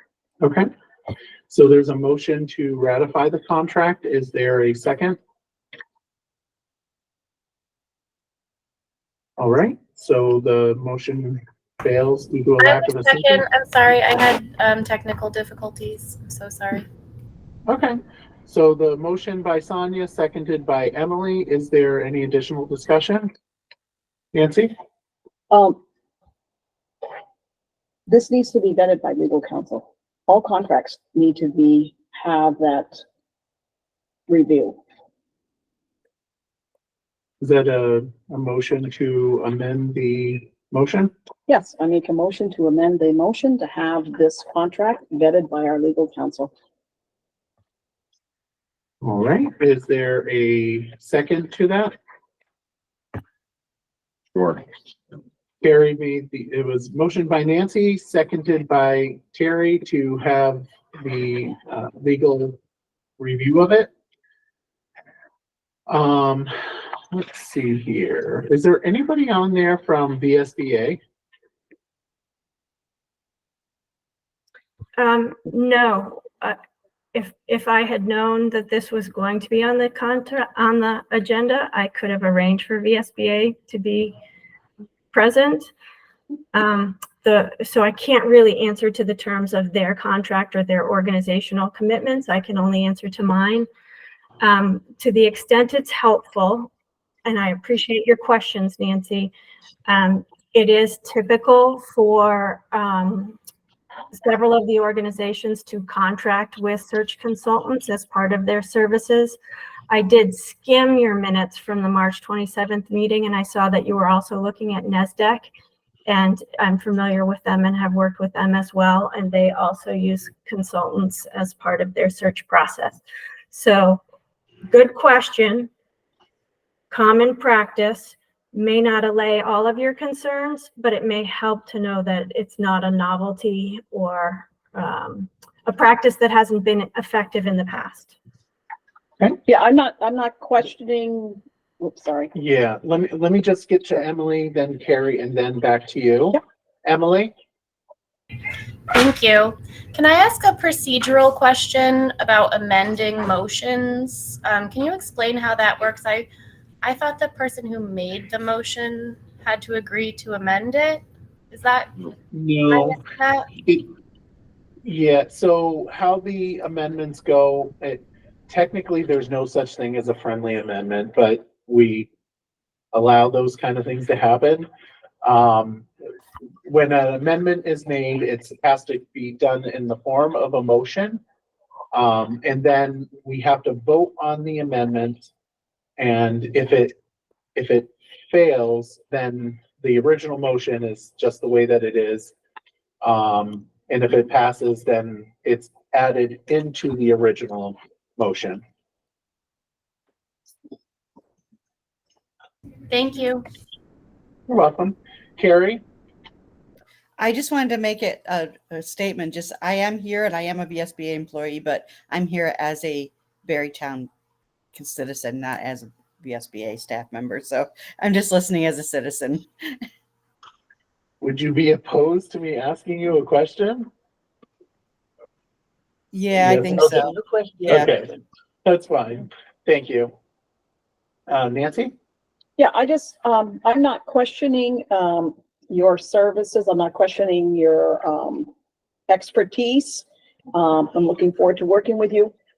I have worked with a lot of documents in the past, and it's just, you just always have your documents when you're signing something and you're putting your name on this, that it be vetted by legal counsel. And there should always be full disclosure. And if you are going to use a third party, which there's nothing wrong with that, but I looked through this and I didn't see any indication in here in this contract where it states that it says VSBA this, VSBA that. Now, I'm not saying that it's not the norm for the other company to do that as well, but I haven't had a chance to look at their contract either. So that was, I'm just bringing it to our attention to make sure that we are following what we need to be doing and making sure, because we don't want anything to come back on us legally. And can I just get some clarification on the amendment? Is that you're just asking for or a legal review, not necessarily that it comes back to the board after the review? Typically, that's what should happen, is that it should be reviewed by legal before it's signed, so that you have their blessing that it's okay, and there's nothing that points out, or maybe there needs to be when legal looks at this, there needs to be some kind of adjustment of a wording, because maybe it'll put you in a position that you really don't understand why or want to be. To me, this document is null and void because it was signed without board approval. So I think personally it should be vetted and then come back to the board for signature. Okay, so that's just for clarity for everybody. We would see if the motion passes to amend the original motion. That would mean that the contract would come back to the board for an additional ratification. So with that, Alice? Just for discussion, the way the motion is set up right now to ratify and then send it to then send it to legal counsel, isn't that upside down? Yep. Should it be vetted first and then ratified? So do we need to consider that motion? I would say let's just vote it, because that was the motion, unless you're gonna modify your motion. I can modify it. Gotta go to legal. I mean, it would, actually, I'm Well, trying to think. the how- original mover would have to change.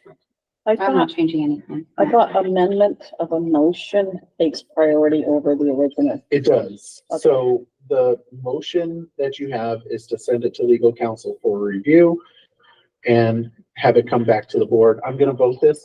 Sonia? No. Catherine? Yes. Alice? Yes. Giuliano? This is for the amendment to send it to the attorney and bring it back. No. All right, Emily? No. Garrett? No. Nancy? Yes. Terry? Yes. I'm voting no. Motion passes. And moving on to the original, which is the ratification of the contract that was signed. I'm gonna call. So Sonia? Aye. Catherine? This is sorry. Yeah. You want me to clarify? Please. Okay, this is to ratify the contract that's been signed. Aye. Alice? No. All right, Giuliano? Aye. Emily? Aye. Garrett? Aye. Nancy? No. Terry? No. All right, motion passes.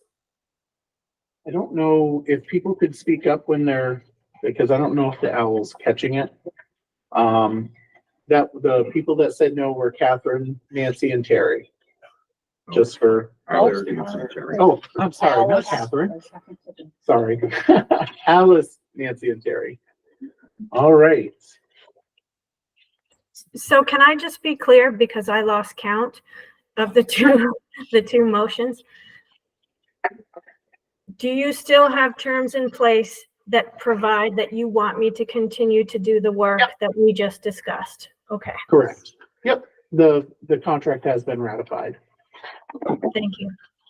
You're welcome, thank you. All right, moving on to the consent agenda. Is there a motion to approve the consent agenda, which is approval of the meeting minutes, March 20th, 2024, March 21st, 2024, regular meeting minutes, March 27th, 2024, warrant approval, March 28th, 2024, April 3rd, 2024. Is there a motion for that? And the school calendar? In the what? School calendar? Yes, and school calendar. So moved. Okay. So there's a motion is by Sonia. Is there a second? I'll second. Seconded by Garrett. Is there any questions? Carrie?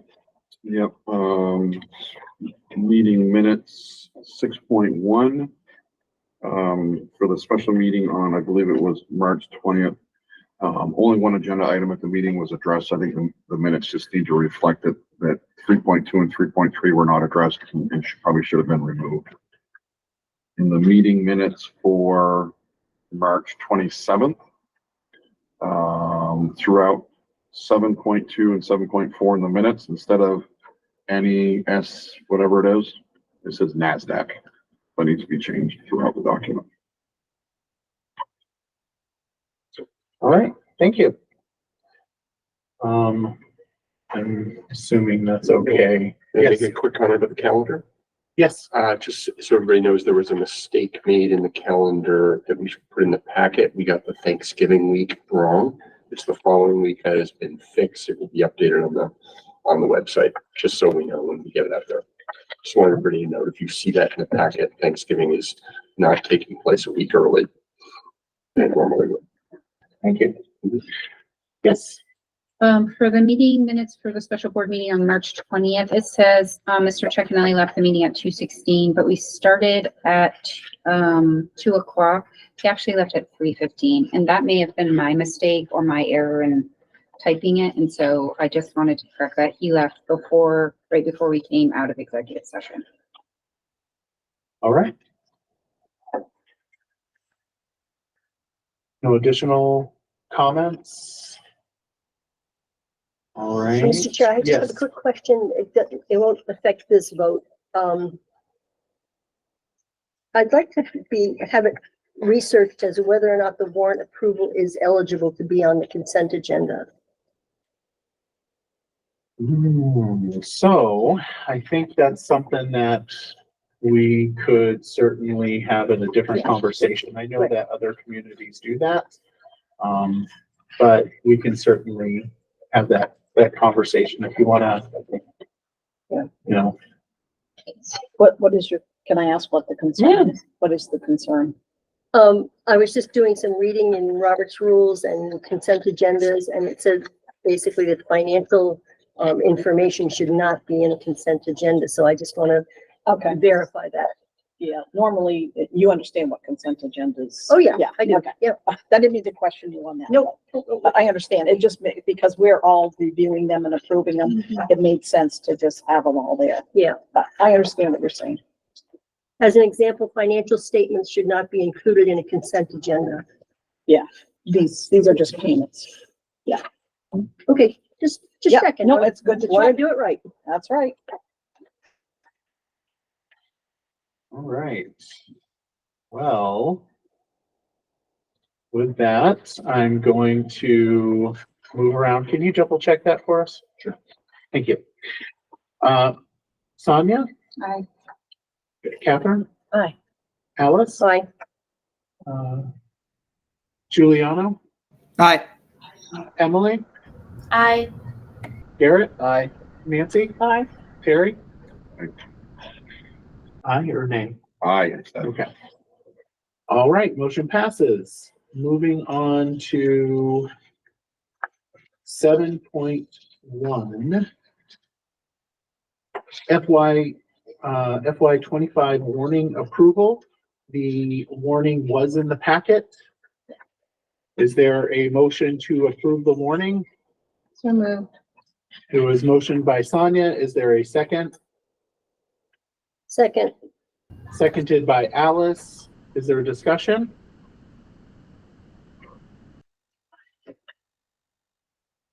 No discussion. All right, so I will call the question. Sonia? Aye. Catherine? Aye. Alice? Aye. Giuliano? Aye. Emily? I Garrett? Aye. Nancy? Nay. Terry? Nay. All right, motion passes.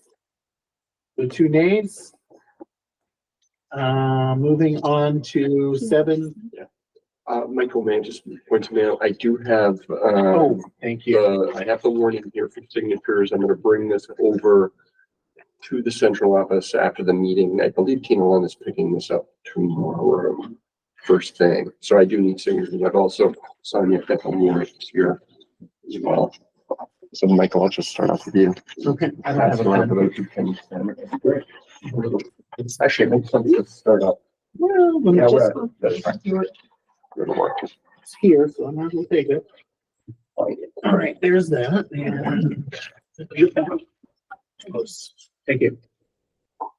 All right. I will wait a moment. All right, so 7.2. Sonia submitted an action memo to discuss the code of ethics. Per a conversation I had, I asked that she consider sending the policy to the policy committee for them to incorporate into the conflict of interest policy. I know that at that time you seemed amenable to that, but I will let you take it from here. And if there's for discussion. Sorry, I'm just trying to get to my, action memo. Yeah, so thank you. Because the code of ethics is a topic during reorganization and it's something that has in the past been signed by individual board members. I wanted to have a conversation about why, about the code of ethics and why some board members don't feel comfortable signing it. And if we are going to, I guess, codify it in policy, what that means and what that looks like. Because having it in policy versus having individuals agree to it they're two different things. So I understand what you're saying and I'm fine with it being in policy, but I also think it applies to individuals, not us as a board, not us as a governing body. It's us as individuals and how we're going to conduct ourselves. So that's why I bring it up for discussion. Okay. Any discussion?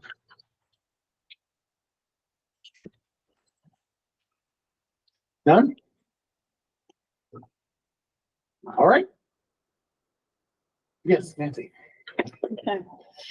So my thoughts are, I thought about this and I felt that I have to read my thoughts. Sure. Signing an ethics form does not prove or show one has ethical conduct as is only a procedural act. Ethical conduct is one's actions, decisions, values, and principles to act and conduct yourself with integrity, honesty, fairness, and respect for others. At the November 11th, 22 board meeting, I read the code of ethics to the board due to disturbing events that unfolded on August 25th of 22. These events involved the board chair and superintendent colluding and soliciting via emails to solicit staff, board members, and certain committee members to target and verbally attack specific board members. These behaviors were painful and raised questions about our commitment to our code of ethics. Unfortunately, no one was held accountable or took responsibility for their actions, which set a precedent for the ongoing troubling behavior of the board. The behaviors witnessed at board meetings, in videos, and meeting minutes include insults, bullying, ranting and raving theatrics, chastising, tantrums, and intimidation continue at each board member, which is unchecked for some board members. The board chair has been denying certain board members their right to have a voice. FOIAs bring a light of demeaning remarks, a light of demeaning remarks and vitriol shared by some board members regarding other board members. Instances of verbal disrespect shown to board members, you can check on January 26, 23, time 225, involved 2 board members targeting another board member regarding budget allocation. The rude, dismissive treatment of a concerned parent on June 23, 22, after addressing safety concerns. A board voted decision to hire an SRO for the safety of student was chastised by a board member, highlight the continued toxic environment within the board. Recently demeaning remarks towards a fellow board member on March 27th at 3:53 include accusations of unwillingness to compromise, insulting comments to community members on their voting choices, and which require the need for accountability and respect. Ongoing concern, some board members prioritize their voices over inclusivity and diversity of opinions of others. I invite you to review the form submitted by board member Sonia Spalding, particularly the last sentence in the background section, which is insulting. Basically gaslighting board members. For transparency, I signed the form on my first year with the board with a sense of honor and commitment. I chose not to sign it for my second year due to the lack of accountability by certain members for their actions. Moving forward, I will consider signing the ethics form if there is a commitment from certain board members to undergo bullying prevention training and to exercise collaborative methods with sharing of different points of view. All right. Is there additional board comments that? Yeah, and I would just like to add to that, that also muttering comments under one's breath when school employees come up to speak should be included in that, which I also overheard at the last meeting. Any sharing? I think I'm gonna write a note. Oh, any additional comments? Megan? Hi, yes. Can you hear me okay? I just want to say that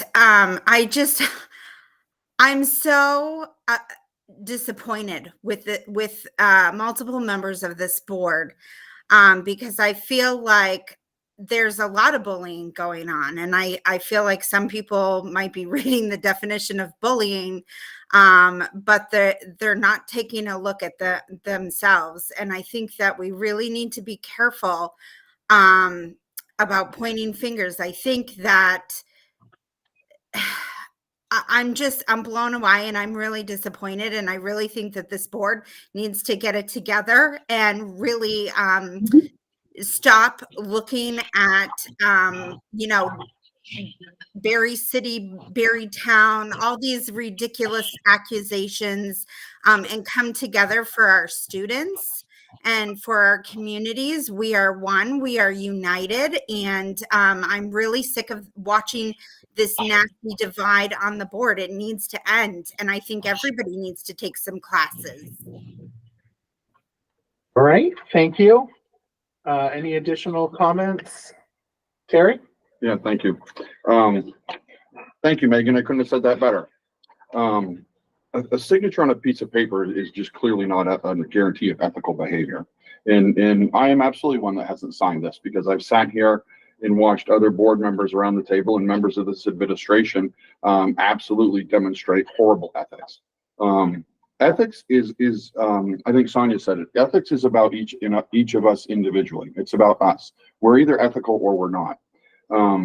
It's being able to take a look in the mirror, and do you like what you see? And do you like what others see of you? And I think that's really important. So ethics is a decision for each and every one of us, but I don't need to sign a piece of paper to know that my ethics are appropriate. And I don't need to sign a piece of paper or watch others that do sign a piece of paper that demonstrate inappropriate ethics to figure that out either. So I appreciate the comments, and I think this whole board could use some work in the ethics department and the administration. So thank you. All right, Emily? Thank you. I signed the Code of Ethics. I'm happy to sign it every year I serve on the board.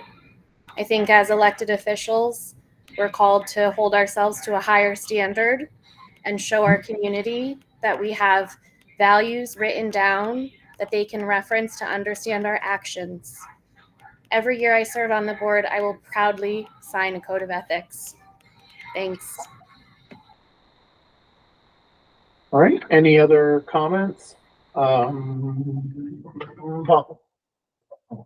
Can I come back to you? Paul? Thank you. Hello. Every year I've ever served on the school boards or any other board that involved an ethical statement to be signed, I've always signed it. I always felt ethics is a very important aspect. I've signed it continuously as board chair of multiple boards in dealing with the schools, and I continue to sign it irrespective of what I saw around me going on. I think what Mr. Beal said is very, very true. You have to believe in the ethics more than just signing a piece of paper. I never questioned myself as to what that ethical standard should be. I think the charge of what we were about was the education of our children, and then we had to be focused on what would be in their best interest. That's an ethical behavior.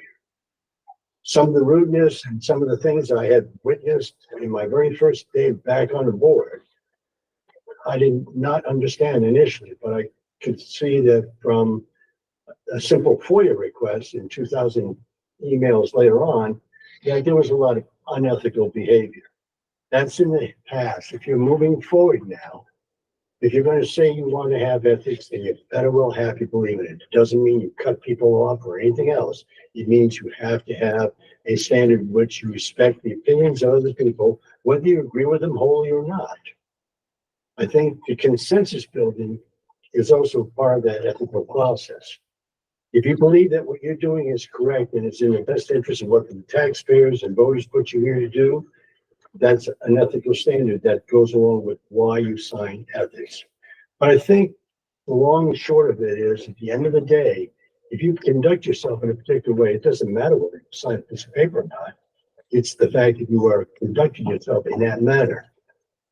I've never questioned myself in that regard, and I've never had difficulty in signing an ethical behavior. But I can understand why some individuals have backed away from that, because it was a statement being made to them that if you don't sign this, you're not ethical. And I don't think that's right either. Still a free country, last I checked. And I think when we talk about ethical behavior, you've got to walk the walk. And that's what it's all about. Some individuals might be opposed to it after some of the treatment that they got. And I was around to bear witness to that.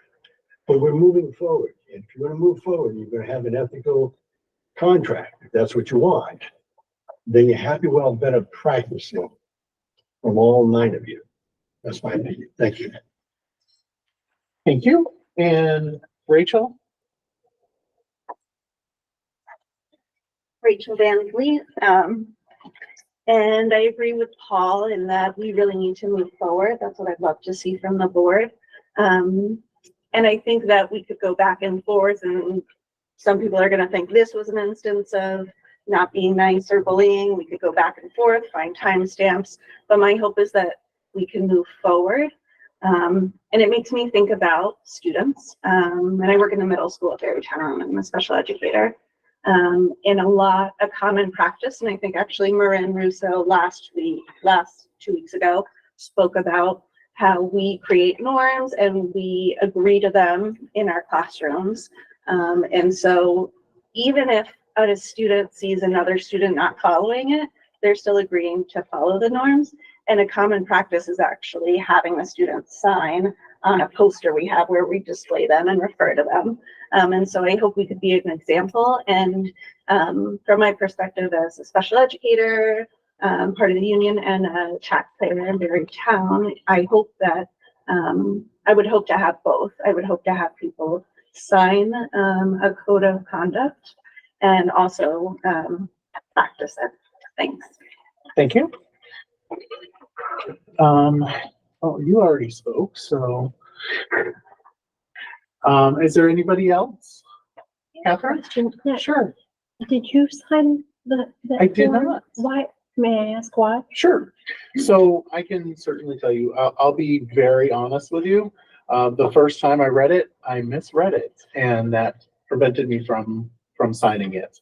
But the constant push to make me sign it made me become obstinate. So I am perfectly fine with my ethics, and quite frankly, I think that if we want to do something, we should actually have a document or a policy that has teeth, so that if you do break the code of ethics, there's consequences to that.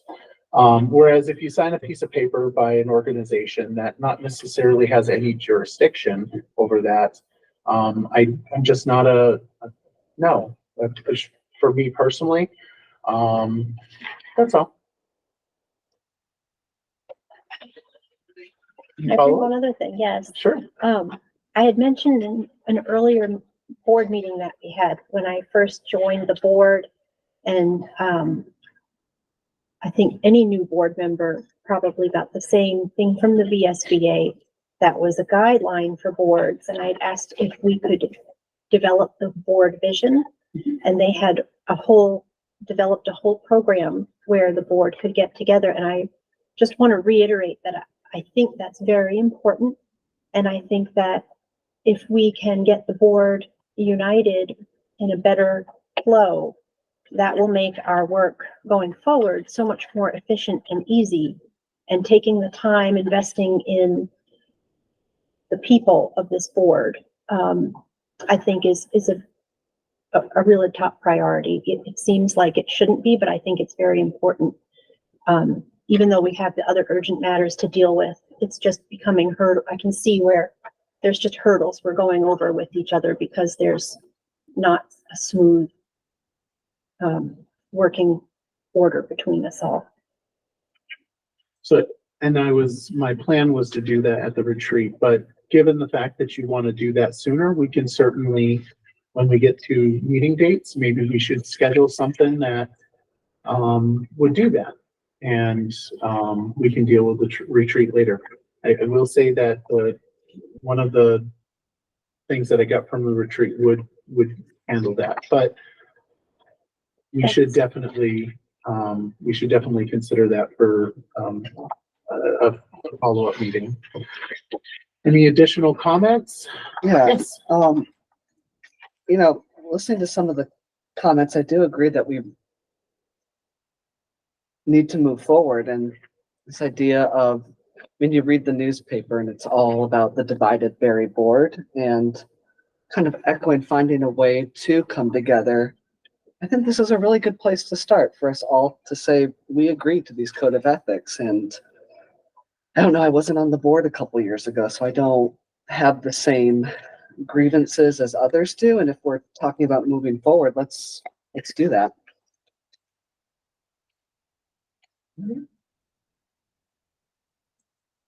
So Would you like to speak?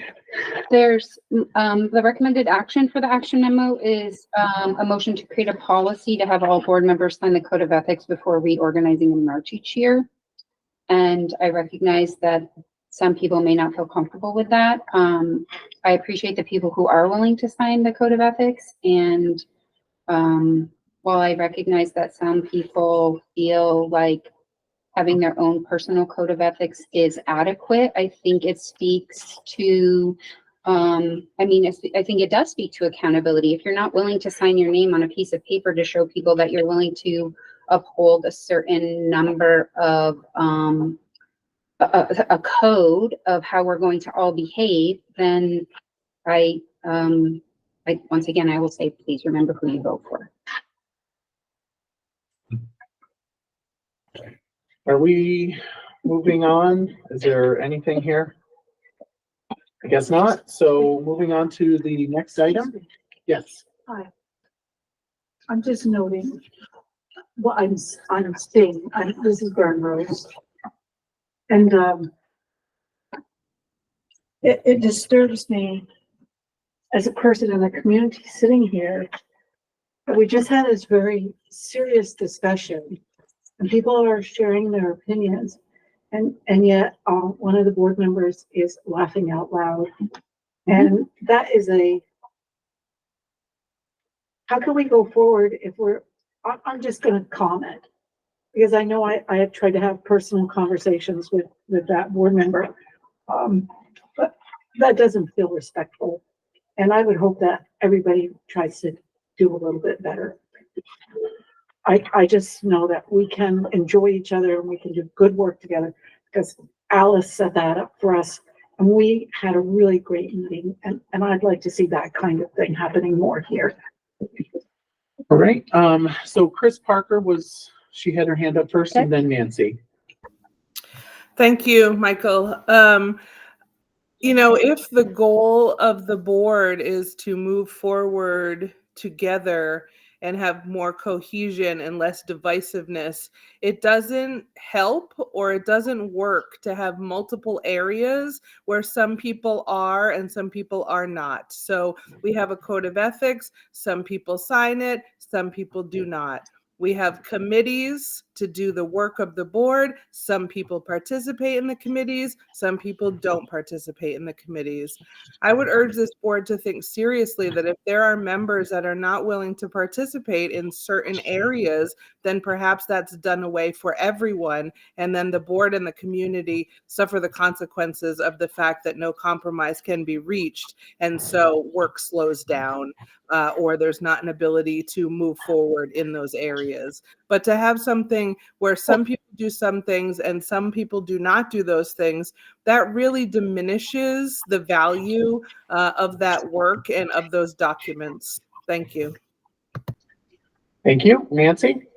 Yes, I would like to state that I did laugh because the board member that's trying to convince us all that we need to sign this code of ethics just disrespected the community, again, stating that you need to be careful about who you vote. If we're talking about code of ethics, everybody needs to be held accountable and showing respect for others. And just because somebody says something they don't, this is why we're not getting along. This is why this board is the way it is. So I want to just state that I think our board is very diverse in our opinions, and I actually think that's a good thing for our board. And I think that's something that we should embrace.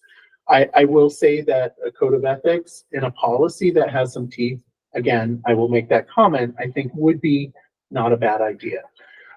But if there's no motion on the table, then I would say we move on. But Terry? I think before you consider codifying this and making a policy, you're talking about making a policy for something that's individual. I think you need to see what the legality of it is. So moving on to 7.3, exit interviews. Yes. Thanks for a 5-minute recess. Oh, yes. Thank you so much. All right. We are standing. I think, no. I think the term is, we are at stand, something like that. We're taking a 5-minute rest. You don't have to. Folks, I'm just shutting off the camera and mic. We'll be back in 5.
Put it So on mute. events tonight, Just wanting to let folks know we're just waiting.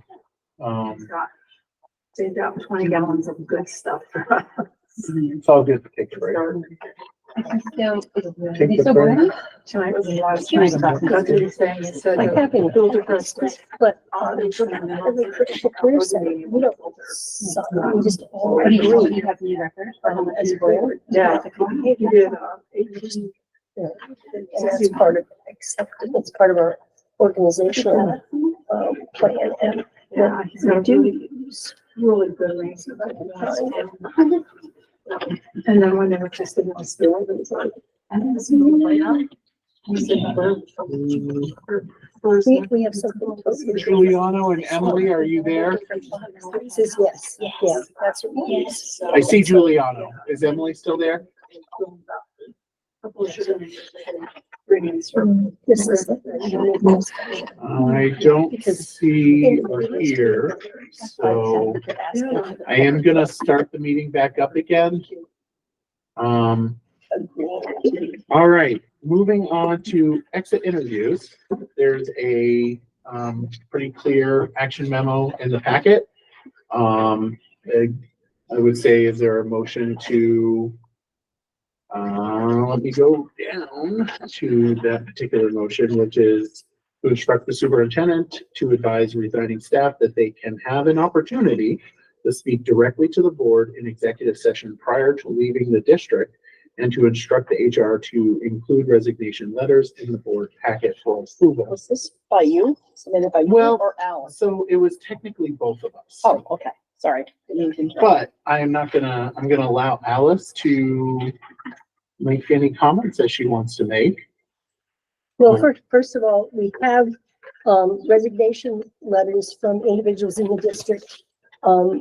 Some who have been here for the entirety of their career, some who have not, been shorter times here. I think it would be apropos to allow those folks, rather than just going out the door, have an opportunity to meet with the board, offer any suggestions, constructive criticism, whatever it might be, and hear that from them in first person. I think that would be very good. And as far as the resignation letters from any and all staff, that until recently has always been a part of the packet provided to board members.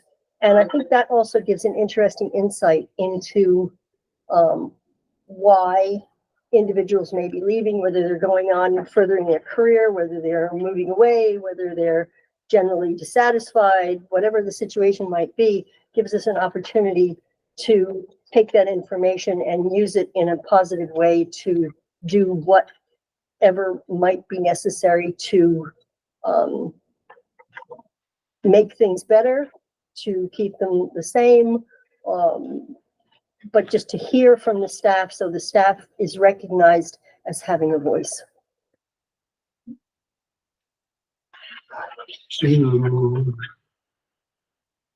Could use a motion if we want to continue conversation, but if there's no motion out there, then there's no point of continuing conversation. I make a motion. All right, so there's a motion by Nancy, which I assume is the motion that's recommended, which is the instruct the superintendent advise resigning staff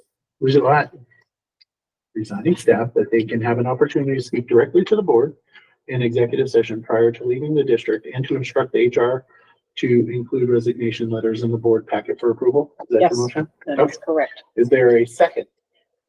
I would second that. All right, and so it was motioned by Nancy, seconded by Catherine. Is there a conversation, discussion? Sonia? I think you're making a very big assumption that when people put in their resignation letters, that they're actually going to be honest and forthright about why they're leaving. And I think that's a very big assumption to make. I think we have a lot of professionals who are not going to put a letter in a public packet that tells all the dirty laundry. So I would caution you to, I think the resignation letters are going to be really very boring and not really tell you very much at all. That's my opinion. I think having some kind of an exit interview would be fabulous, although I don't think we can barely agree on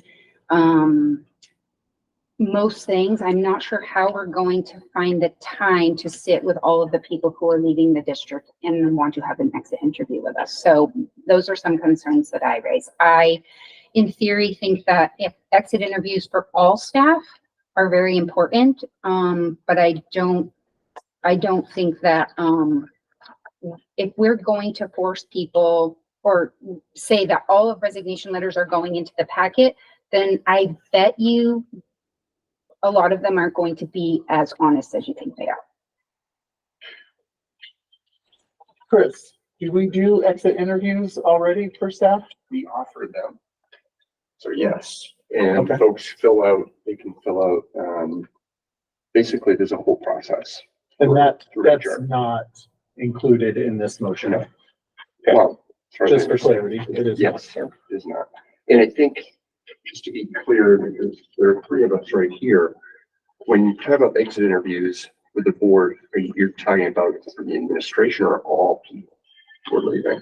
So it's not clear. The intent was basically administrative staff. Correct. Because I don't want to speak for anybody, but I think there would be a definite openness and desire to do that. So that could be very helpful. I think it's just an opportunity for people to express themselves under the, I mean, honestly, under the cloak of executive session, because I think that would be, you know, a personnel issue, right? But so we're clear that it's administration and the resignations do not affect the exit interviews or whatever that survey is that you guys. Right, and Carol could speak to that much better than I could, but I know that those are. Yeah, that's not needed. All right. You have a question, Nancy? Well, is it discussion? Yeah. Okay. So I do think that, HR is providing a questionnaire for exit interviews and we don't get them. I do agree that, you know, people may not feel comfortable having them shared with the public. But they do have a choice of whether to fill it out or not. And I like the fact that we're discussing having exit interviews for the administration. I think it's important if they want to come in and talk to the board, because there's lots of things that we could gather from this. We can get an understanding of, one, why they're leaving. What are the issues that they feel they can't deal with anymore? What are stuff that maybe need to be addressed immediately? And also it allows them to say, listen, we want to hear you, and to be heard and listened to, and take it under consideration by the board. We could also get a good feel for the environment and the culture that's going on, and maybe just within that person's position. We can get an insight on additional training efforts that may need to happen, that are working or not working, and management development or opportunities. Those are all things that I think we could get out of having an exit interview with the administration. I think it should be open to them and offered, and if they wish to come and talk with us, I think it should be encouraged and welcomed. Just for clarity on the resignations, that obviously anything that would be considered personnel related would not be part of that. I mean, I'm assuming that's. Say that gonna be again, clarify well, what you're it saying. would be redacted, right? If somebody was mentioned by name. No, we've had this guidance many times in all personnel stuff is not executive session. Pietro has provided this guidance many times. And he also said that there is, just because someone's name appears or a topic appears that is uncomfortable, doesn't mean it's redacted or removed, and it needs to be hidden in executive session. So I suggest that it gets revisited with Pietro. He was very clear on that multiple times. Okay. Well, the motion stands as it is, as it's written, which doesn't mention any of that, so it would just come to the board. Tanya? Can we clarify or amend the motion so that, because it just says advise resigning staff, that they can have an opportunity? So let's do an amendment to that, or do we want to do a friendly amendment? which is technically not Robert's rules. But, Sonia, you're gonna make a motion to, No, because I'm not voting for it, so I won't make a motion. okay. Is there a motion to amend it so that it's not I'll all make a staff, motion but to amend it. Nancy Yes. makes a motion to amend it so that it is admin and Admin only. admin only, and the second comes from I'll second that. Alice. All right. So no discussion. We're gonna vote the amendment, which is to make it so that it's only admin. Sonia? Yes. All right. Catherine? Yes. Alice? Yes. Juliana? Aye. Emily? Oh, you're not there. Garrett? Aye. Aye. Okay, so Terry? Aye. All right, motion passes. The main motion, which includes the amendment to make it admin, is on the table. Is there additional discussion? Sonia? I appreciate that the one part of it with the exit interviews, but I can't support the whole motion, so I just want to be clear about that. And I also think that if we do invite administrators in to talk to us about why we're leaving, I hope that the full board can hear what they're saying and we can all recognize that some of it may be our own responsibility and we need to be more accountable as a board. So, thank you. Okay. Any other comments? Mr. Chair, Yes. along those same lines, we currently have 5 resignations that have not been accepted by the board as yet. And I would like to make a motion that we accept, and I can delineate them. Can we add that? Can we do that after this motion? Oh, I'm sorry, yes. It's not on the agenda. Okay, and it's not on the agenda, so Okay. we can certainly do it some other time. Okay, then I would just ask that it gets on another agenda. Chris, can you add that on there? Yeah. Okay, thank you. All right, so the motion is there. I'm gonna do a roll call. Sonia? No. Catherine? Yes. Alice? Yes. Juliano? No. All right, and Emily's not here still. Said she joined the call. Emily, are you here? I'm here, Michael. I apologize for going in and No, out. that's fine. You voted no? Nay. Okay. Garrett? Nay. Nancy? Yes. Terry? Yes. I vote in the affirmative. The motion passes. All right, moving on to the next agenda item, which is civil discourse discussion. Now there is no action, so this is just a presentation. The individuals are Sonia and Emily that are presenting, and there's several pages in the packet. Is there any, do you want to take it, or does Emily want to take it? Emily, would you rather present or do you want me to present? Sonia, do you mind presenting? I apologize for not being there in person. Yeah, sure. Thank you. So No apology needed. thanks, Emily. So Emily and I, in light of the last board meeting that we had, were concerned about civil discourse on the part of board members as well as community members in speaking as well as using the chat.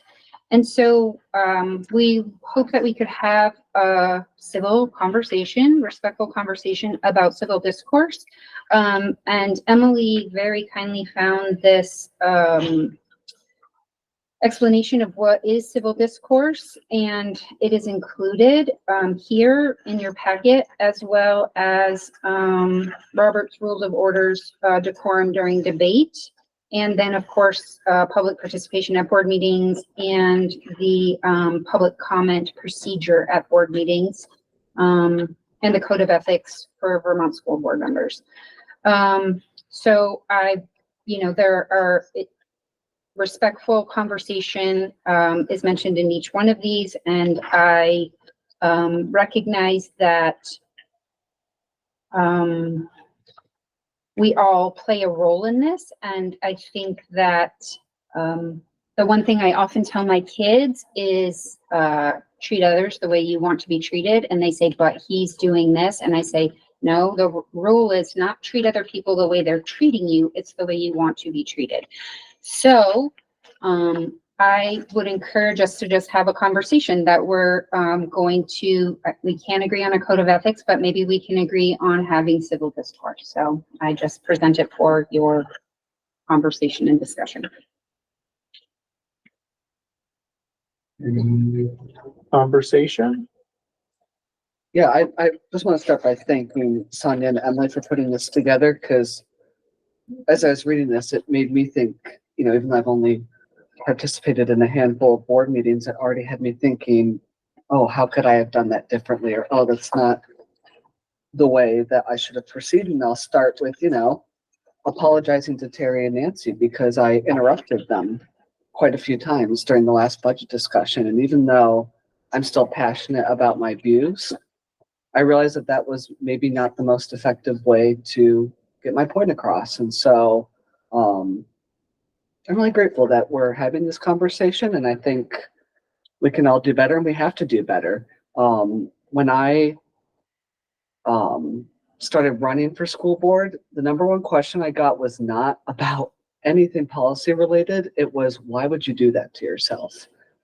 So that's a problem.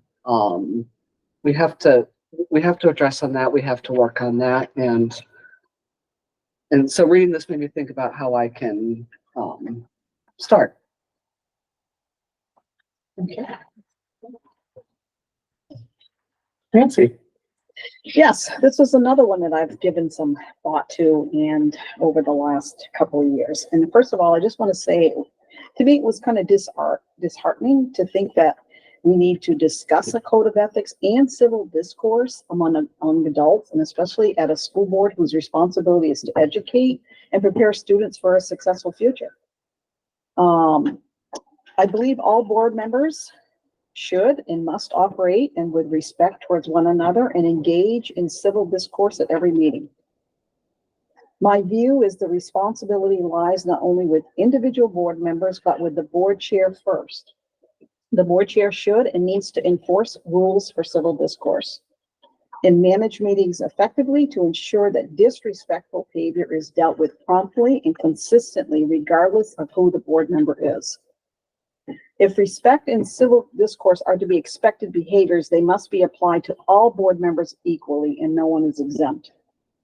For me, civil discourse is simple. Show each board member matters by coming to meetings prepared, listening to other points of view, allowing each other to speak without interruption, refrain from bullying and insulting tactics, and extending respect and courtesy to everyone, and especially our community. If we show the community respect by actively listening to them, they then acknowledge we have been listening and providing them with an understanding response or an avenue to show support. It would go a long way to improve our community engagement. Thank you. Any other comments? Gary? Thank you. So this is good stuff. Like Garrett said, reading through this stuff, this is pretty interesting stuff. And a lot of it's Robert's rules too, right? So if you spend some time, that book is awful to sit back and read if you've got nothing better to do. It's just the worst thing ever, but it's a good book and it's got lots of rules in it. So civil discourse in a board is really based on the knowledge and strength of the presiding officer, which is our chair, right? In that is also based very much in process, right? And that's really what Robert's rules is about. It's about an orderly, respectful process. I don't think anybody around the table would disagree that this board has absolutely struggled with following the rules and applying the rules evenly and fairly across the board, which is something that we need to get better at, whether it's, you know, open meeting law, code of ethics, or Robert's rules, or whatever it is, right? All of these things kind of fill this void called civil discourse, right? So I think this is one of the things, I'm not sure Michael is doing this, but every year when somebody becomes a board chair, one of the things in the statute is a board chair goes and gets 8 hours of training, and part of that training is essentially on some of this stuff, open meeting law, Robert's rules and those things. And the reason being civil discourse, right? It's so that the presiding officer has the appropriate skill set and knowledge to be able to sit here and run a meeting effectively and keep us all on task, hold us all accountable, rein us in. If things get a little ugly or whatnot, then the board chair has the ability and the knowledge in using the tools, right? Because Robert's rules is really a toolbox, right? Go into the toolbox and grab a tool and hey, rein it in, folks, right? So I think this is good. This is a good discussion. And I think the easy place to start with this thing is to have a commitment to one, to do it, but two, to start doing better at following the rules. I think that's been a problem for a long time. So thank you. Thank you. Emily? Thank you. Can you hear me? Sure can. Thank you. I was working on this action memo in part because a lot of people in the community have come to me saying they're uncomfortable speaking up in our meetings. They're afraid. It's contentious. They don't feel safe here. So it's really on us as board members to create a space where people can participate in democracy. And the civil discourse skills the board members can work on together are very simple. It's about being respectful. I'm just reading it here. Excuse me while I get there. Being respectful, remembering that democracy requires input from each of us to be successful. Listen with an open mind, ask questions, be curious about someone else's life experience. Try to understand their perspective. Don't interrupt or challenge. Speak up and share your experience. Take responsibility for your perspective and explain it clearly and non-judgmentally. Be a strong, confident, well-informed advocate. Explain the rationale and evidence to support your opinions. Find common ground. Challenge, discuss, argue, and defend issues. Keep an open mind. Challenge stereotypes or unclear information. Look for shared values and common interests. Be open to compromise. I think out of all of those skills, the one that we as a board can work on is the last one, finding common ground, being open to compromise, looking for shared values and common interests, and putting aside what divides us to remember that we're here to do the important work, and that is focusing on the education of our children. Thank you. Thank you. Any other comments? Rachel? Rachel Van Vliet. I really appreciate this and everyone's thoughts on this and love seeing that, we're agreeing that this is really important. And I just wanted to point out a couple of things that I really loved. I have so many tabs open, sorry about that. One was, I love that this is a way to exercise our First Amendment rights effectively. This is not an attack on free speech. I think that's really important to remember. Someone mentioned something about that earlier. I really like that it also is a debate it is not a debate with winners and losers. And I really appreciate some of our recent meetings, thinking about the budget when we saw some compromise, and I really appreciate that. And would love to see more of that. And I also, probably my favorite part here was the one where it says, and I can't find it, that it is, sorry.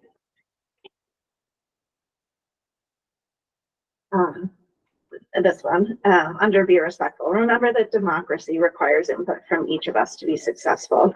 And I do believe public education is the cornerstone of our democracy, and that, having civil discourse just be a great reflection of that. So thanks.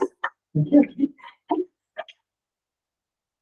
Me, Go ahead. so if Alice wants to speak, because you look like you were about to speak, so. Yes, I think this is a good start.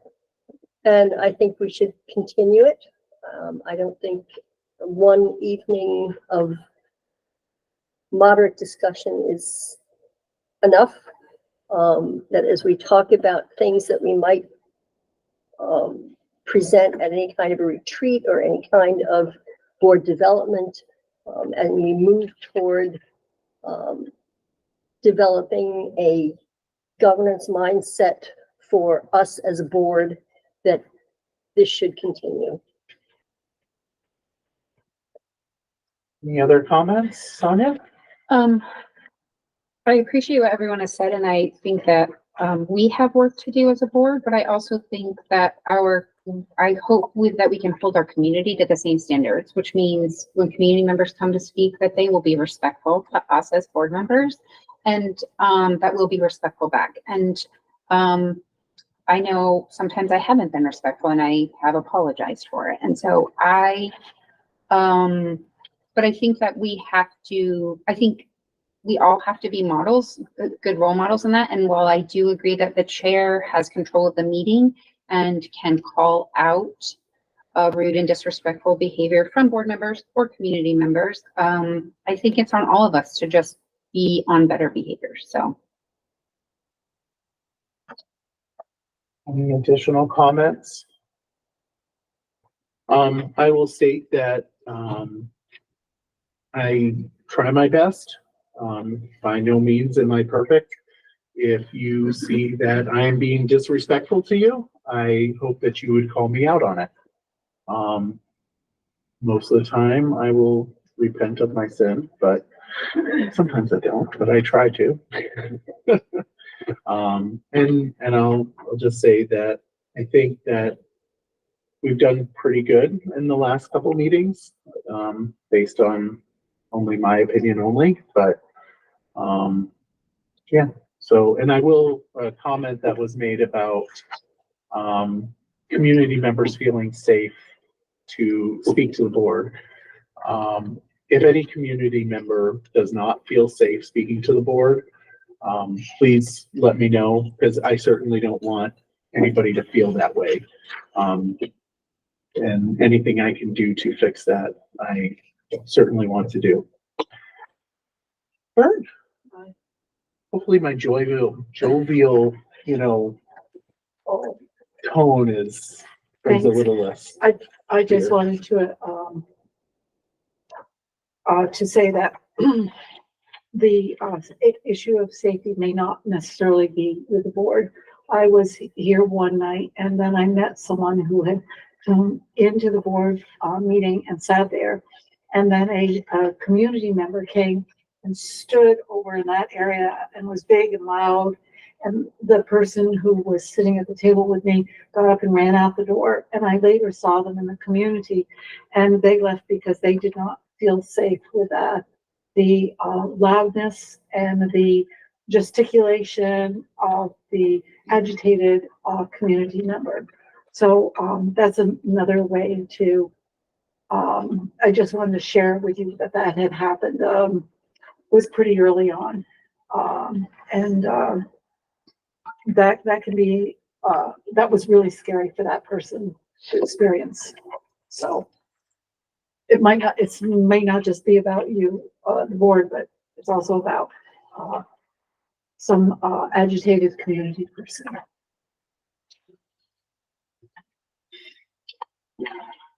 All right. I thought that was a pretty good moment for us. Thank you. I'm gonna move on to 7.5, which is a conflict of interest claim. So we have the conflict of interest claim that has been submitted by Nancy in writing. And in the addendum, we have the claim, the BUUSD policy, the bylaws from BSBA, their model policy, state statute, referenced by the district's attorney, along with his opinion. And so part of this process is whether or not the chair will be calling for a hearing. Sure, it's no surprise I will not be calling for a hearing on this. So that being said, the next process is whether or not the board wants to have a hearing on this particular claim. So with that, is there a motion to have a hearing regarding this claim? Is that a motion? Well, I'm confused. Don't we have to do a step first? Well, in order for us to have a conversation about this particular item, I think we should have a motion to either do a hearing or not to do a hearing. So, Well, you can't do a negative, so. So it's either.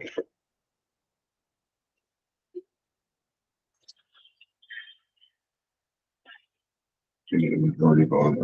Yeah, okay. I'll make the motion. All right, so Terry is making the motion to hold a hearing for the conflict of interest claim. Is there a second? Second. All right, and the second was by Nancy. Is there discussion? Emily? Michael, can you explain your rationale for deciding that a hearing was not appropriate? Sure. So the reason why I decided that it's not appropriate is because of Pietro's opinion, which I will read it here once I find it. If Ms. Spalding is unpaid for her service as a BSBA board member, any advocacy for BSBA would appear to be a belief in the organization as opposed to some impermissible interest in the organization. I would not consider there to be a conflict of interest absent some showing that Ms. Spalding has a financial stake in the relationship with BSBA. My reasoning for that.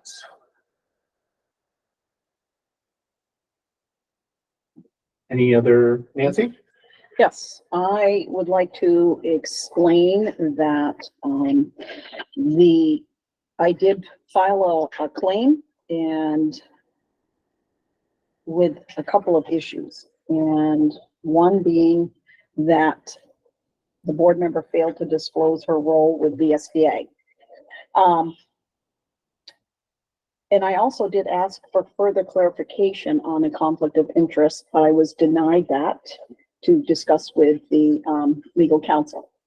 I did advise you that I would seek out outside legal counsel, and I did. And I spoke with them, and they deal with school boards, and they explained to me that the board member, the minute that she made a motion to vote for the VSBA that she was a board member on, did not disclose it, automatically creates a conflict of interest.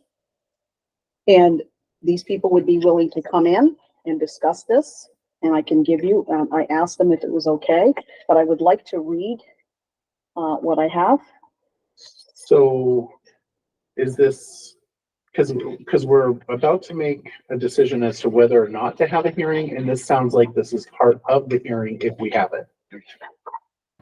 So Can I interrupt and ask a clarifying question? Are you introducing documentation that the board hasn't seen? Because I'm not sure that that's the path that we want to go down. I haven't seen the document that you're about to read, or I haven't been able to prepare from that, Nancy. So I would ask that we not talk about that right now. I want to read. 1 minute, Nancy. Yep, I'm sorry. Emily, can you just go back like just 30 seconds of that conversation and complete that sentence for me? I'm sorry, I might be wrong. I think that Nancy was about to read from a document that has not been shared with the board. And I thought we had a discussion about sharing documents with the board before we bring them into our meeting. So I just want to be clear that we haven't seen the document Nancy's about to talk about, so I'm not sure we can discuss this. It's not on the part of our agenda, part of our packet. So again, I do want to specify that this is about whether or not to have a hearing. Nancy, you have your hand up. I do. I just wanted to explain why I filed this claim. why you want to have a hearing. Yep. Okay, So is it okay? as long as we don't get into the hearing part, but rather your reasoning Well, for wanting to I'll, have a I'll hearing. start at, and you let me know when I'm getting into the hearing part. If somebody could do a point of order when that happens. just in case I Absolutely, miss it. absolutely. Well, I wanted to bring to light first that this conflict of interest claim has led to a couple of points. We were denied an opportunity to do our due diligence to meet with each organization. A contract was signed without board approval, which we addressed earlier, and a board member failed to disclose a conflict of interest with her role with the SBA.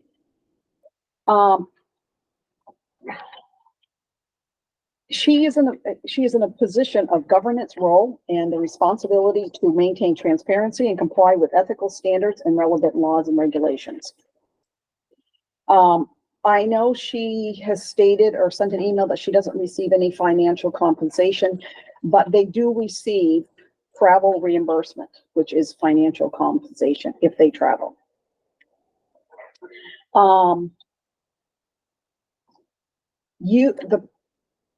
The board member in this role should have recognized, if you reviewed the code of conduct, that in there it says you need to recuse yourself if you just do whatever you can to not have an appearance of a conflict of interest.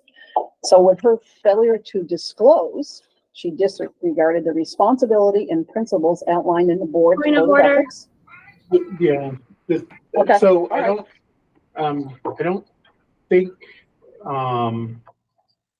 public can do point of order. However, you're referring to. Oh, that was Emily. I'm sorry. I'm sorry, Emily. it's me, Michael. I should have identified myself first. I apologize. Well, no, I can't see very well, so I apologize. But that is, the code of ethics is not what's at question here. It's the conflict of interest policy and whether or not we are holding a hearing. Okay.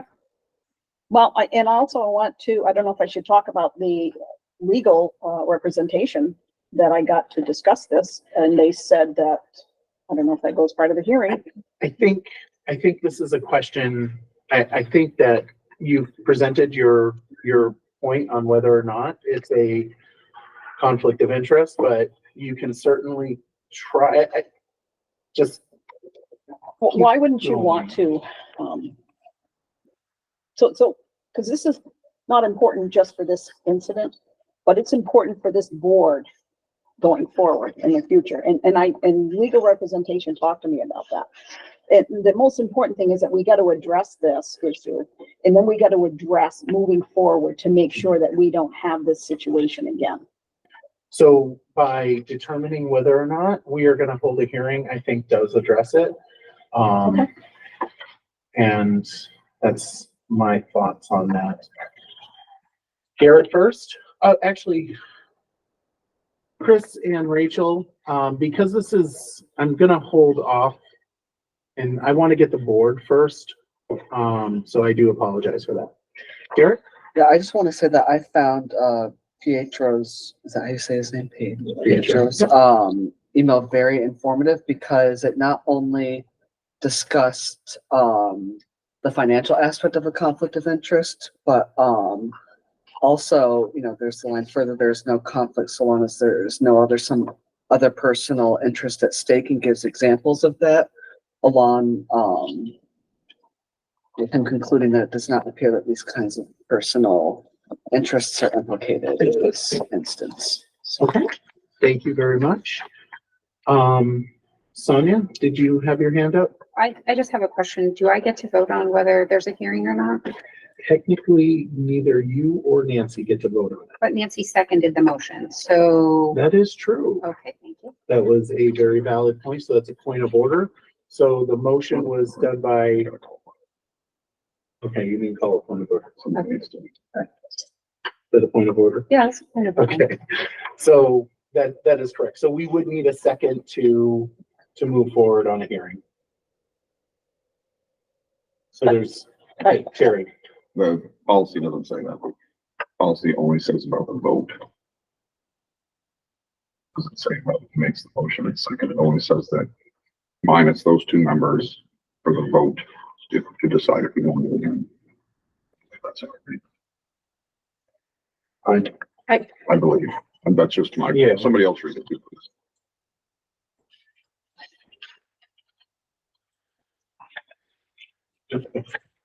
Board Chair? Yeah, Nancy, while you're looking that up, Nancy. I would like to comment on Pietro's response. Is that permissible? No, I think that, honestly, I think we should just vote this because I feel like we're spinning our wheels on this and we could be focused on other things, but, you don't think this is important? I think that we should probably vote this, and that's my opinion, but we certainly can continue talking about it. Well, I wanted to bring to light to everybody that Pietro Lynn said he didn't have enough facts, and he only addressed the monetary value of this and did not. And as I stated, I was denied having a conversation with Pietro on this clarification for the appearance of a conflict. I call the question. You can't just point out, Paul, that's point of order. He can make a motion to. He has to be recognized by you first. Not for. Yes, he does. It's right here. Okay. 1 minute, Giuliano, and I will recognize you. Is there any additional comment from Nancy? No, I'm just stating that as a board on working together, that it's important that we follow the rules and we adhere to them so we don't end up in situations like this. And that if there is a mistake, that we deal with it. And if we're breaking the law, it clearly states this is policy. All right, so Sonia, did you put your hand back down? Yeah, yeah. Okay, so Giuliano was making a motion. Giuliano, you're next. I call the question. Okay, there's a motion to call the question, requires a 2/3 vote. And a second. You just seconded it? No, I said it needs a second. Oh, okay. Is there a second? I'll second. Garrett seconded it. So it requires an immediate response. Sonia, this is to call the question, yes or no? Oh, well, yeah, you can answer that one. Yes. Catherine? No. Alice? No. No. Giuliano? Aye. Emily? Aye. Garrett? Aye. Nancy? No. Terry? No. Motion fails due to meeting the threshold of two-thirds vote. I did vote in the affirmative, but it does not make it out yet. So back to the conversation at hand. Catherine? Could you explain what would go on with the hearing? So the hearing would be an informal hearing, very similar to what we're doing right now. Except for, you could certainly add in evidence of the attorney. So it's not much different than what we're doing right now, but we're trying to determine whether or not to have a hearing. Yeah. Okay. Sorry. No, that's good. Thank you. Alice? Mr. Chair, I'm somewhat confused. We've had a discussion about working together, getting things done, and to what end would holding a hearing do? We've recognized that there was an error. We can move forward from that by correcting that in future, by asking if anyone who is making any kind of a motion sees themselves as having a conflict of interest, which is what other boards that I have sat on do. What is the lesson learned from this? And do we just need to say we've learned a lesson, we've delved into this, and now let's get on with it? All right, and 1 minute. Emily had her hand up. Emily? Can you hear me? Yep, sure can. Can I ask a procedural question? back to what Sonia said, she's obviously not going to vote on this.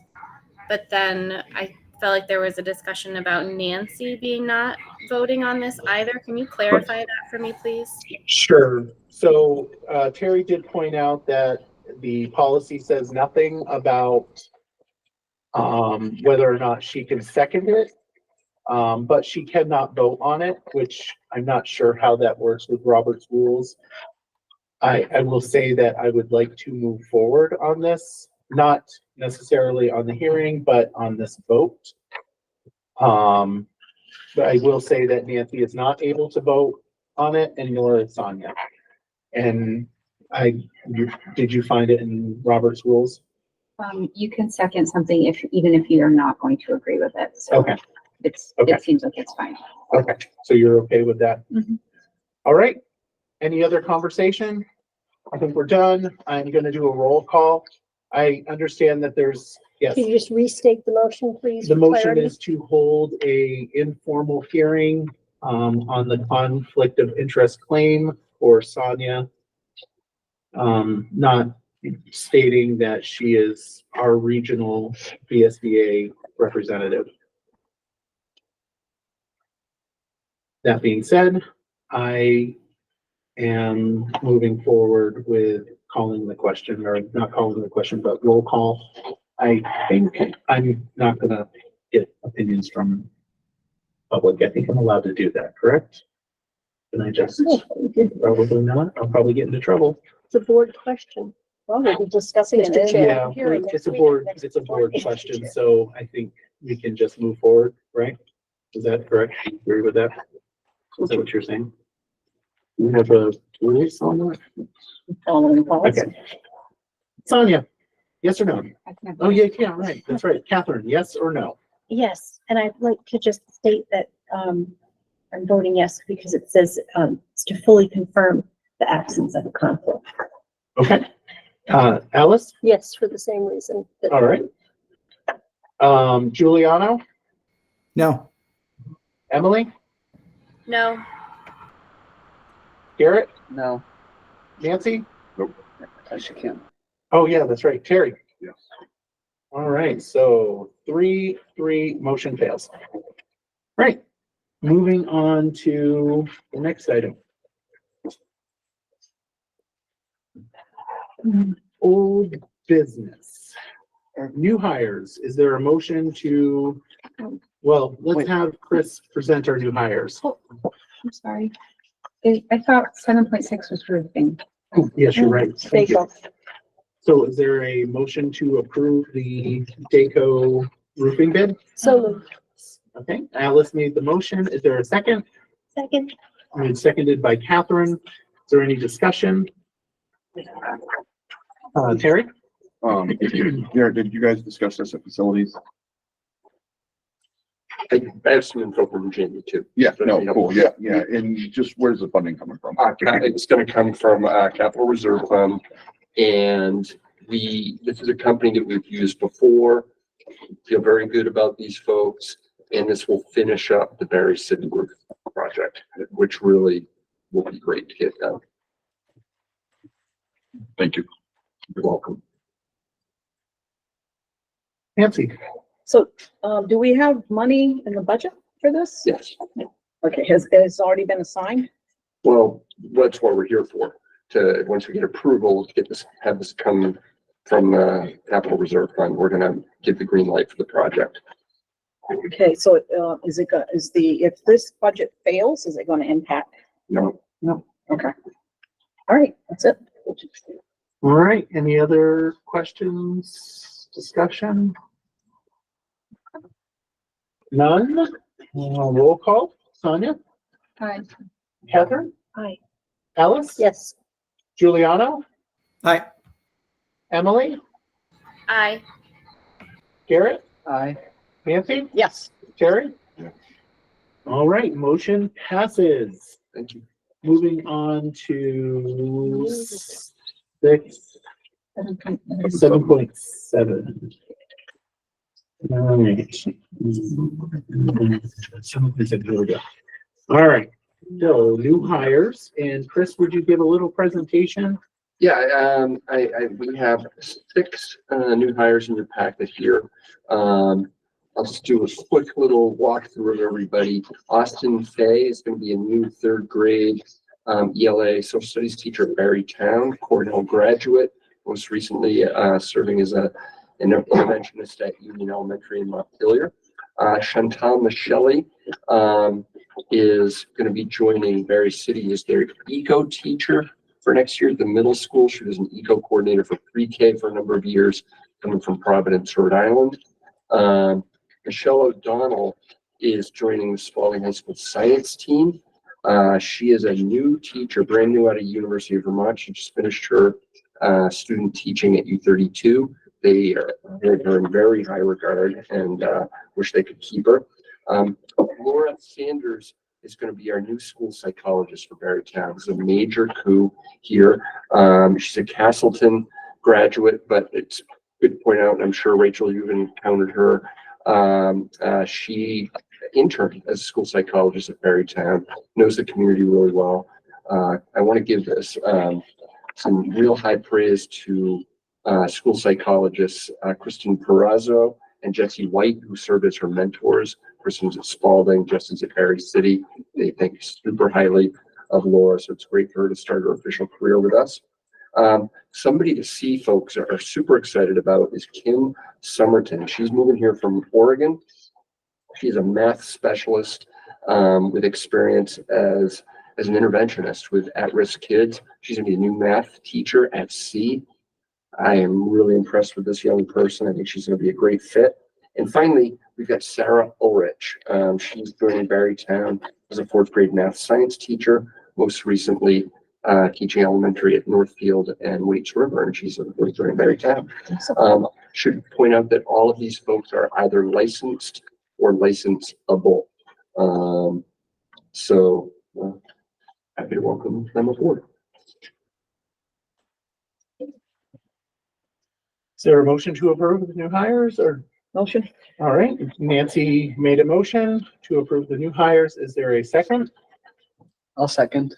Seconded by Garrett. Any additional discussion? Alice? On Sarah Ulrich, pending documentation of 15 credits. What does that mean? What that means is it's how we set people up on the salary scale. So I don't have her stuff in front of me, but if let's say she has a bachelor's degree, she's on a certain column with a bachelor's degree.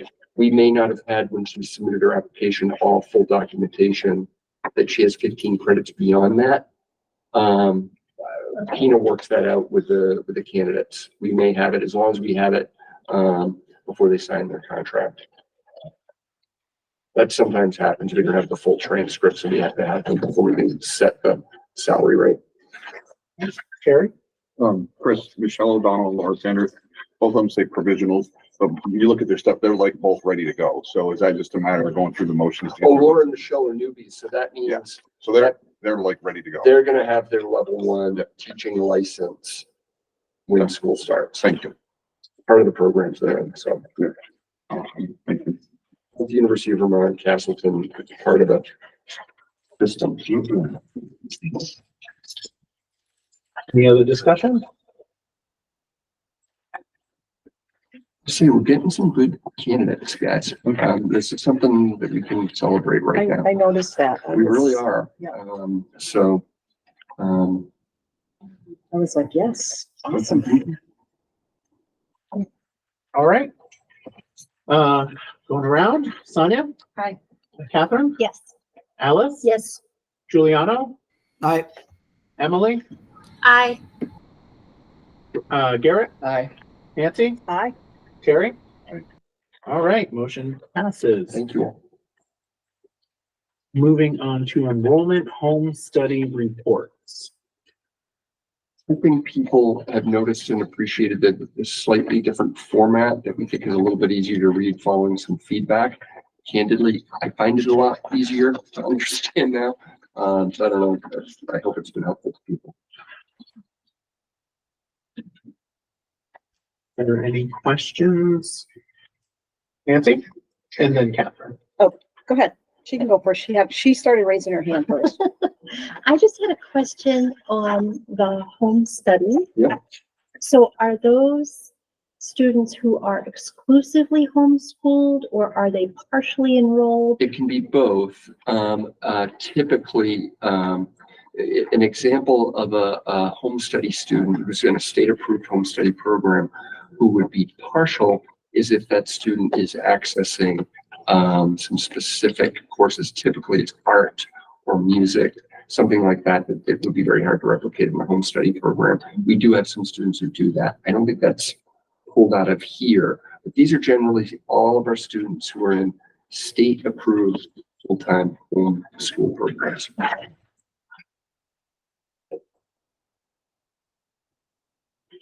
Nancy? Yes. I like the new format too, Mr. Hennessy. Includes a lot more. And I do keep a spreadsheet of myself. I put everything so I can get a nice big snapshot. And that way I can really track from the beginning of the school year, which would be the end of June. And I'm just going to put this out there, it's just my observation. Berry City Elementary from June of 23 is down by 20 students. Home study is up by 8. Berry Town is up by 23 students, and home study is up by 8. Spalding High School is down by 77 students, which I thought was interesting. Do we have a sense of, I thought maybe the home study, but that was 4. Yeah. A couple things about some of these numbers. We did have quite a bit of displacement following the floods this summer. So that is something that, in fact, if you recall, some of our numbers, we were worried, especially about Berry City numbers right when the school year started, that we didn't have a real good accurate count. I think that's stabilized now. I don't have a good takeaway for why the numbers have dropped like they have at Spalding. Certainly can find that out. But you are right, that has gone down. And that's with keeping, obviously C counts as part of the Spalding enrollment, but we've kept C numbers fairly steady. So yeah, I think we can look into that further, but I don't have a solid answer as to why. And I'm just going to reaffirm what you said. C has been pretty steady. They've gone up by, there's been some ups and downs, but in the end it was 1. But yeah, so if you could, that would be great. Thank you. That was my only observation. I think for Garrett and Catherine's, and maybe you as well, Alice, since it's been a while since you were here, what we really tried to do, especially in the bottom 2 boxes, is more clearly delineate outplacement kids. Just be a little bit more specific about the numbers, because that was, we noticed and we got feedback that it was kind of confusing. So give some credit to Tina. She really tried to respond to the feedback. We worked on getting this a little bit more clear. So. Thank you.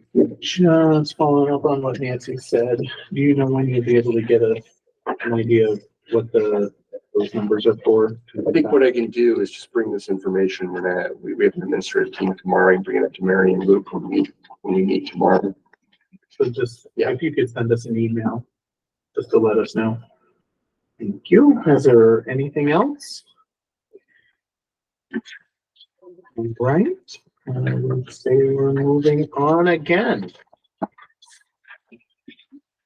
Okay, so my agenda's a little messy. And I think we're just moving on to roundtable because there's no old business because we've already done that. So roundtable. Jerry. Nancy.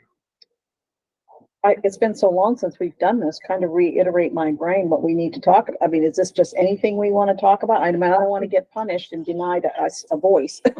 Well, no, it's so roundtable is about, saying things that maybe you've done in the community, just fluffy, fun stuff. Not anything. Okay, can you come back to me? I sure can. Thank you. All right, Garrett.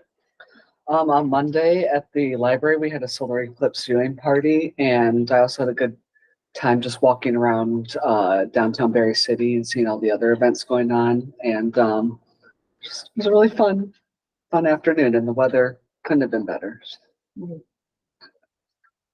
Emily.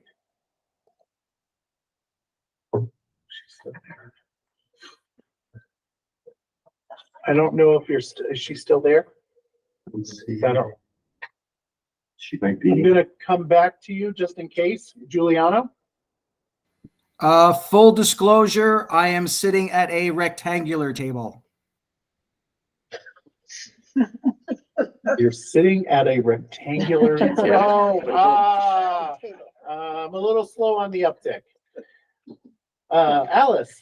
Yes, two things. First of all, the Central Vermont Regional Planning Commission has an internship open this summer. So anyone who might be interested in assisting them, I'm finding out if there is an age limit for it, but it was announced at the Regional Planning Committee just by saying internship. But if anyone is interested in that, they can either contact the Central Vermont Regional Planning Commission or myself, and we'll figure out who and what that is. But it's very important to know that because it offers some insight into what regional planning is as far as environmental, climate, transportation, all of those things. And second of all, they're coming up is the Tree Plenish program. And we at our house have been very successful participants in that. We have 6 active oak trees, 3 ironwoods, and this year we are going to add American rosebuds. And it's a wonderful thing that the kids are doing. It offsets the carbon footprint for Spalding High School, and plus you get some really nice trees.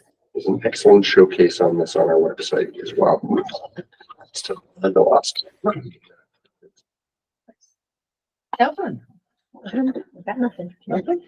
All right. Sonia? I went to see Clue, the musical that the drama club did, and it was awesome, and I really enjoyed it. And I just want to give them a shout out because it was really fun and amazing. And I came with a friend, and he said he leaned over because it was audience participation, and he leaned over. He's like, "I'm not doing it."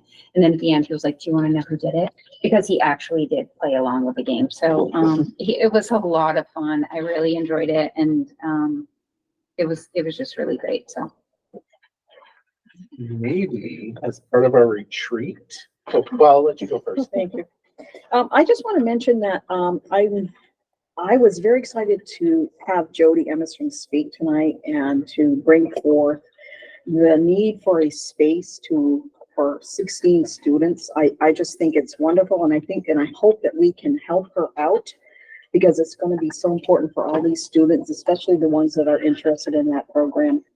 And if there's anything that as an individual I can do, but I hope the board really steps up and works with her. That's it. All right. Well, I will say that part of the retreat process, maybe we need to have a murder mystery. Yes, please. Oh, yeah. With you. It's a game. It's a game, please.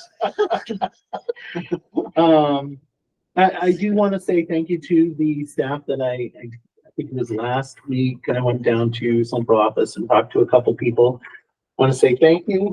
No, they're not there. So to them, and yeah, so that's about it. And I did love the solar eclipse. It was absolutely amazing. It's the second time I've been able to witness it, and I can't wait until 2044 when I go down to Florida and witness it again if I'm still alive, which you never know. Maybe 2033 when I go to Alaska for it, although that's pretty chilly out there. Anyway, with that, let's move on to future agenda items. Again, I do want to mention that if we want agenda items that are in there, we need to have an action memo. Otherwise, it needs to be voted on by the school or the board, which on the side now, the agenda doesn't exist until it's voted on by the board. So even though we put it forward. But is there any future agenda items we should be looking forward to? Alice? I'm going to just reiterate what I already iterated. I think we need to, and I held off on doing an action memo because there was so much other stuff going on. We need to search for a recording secretary.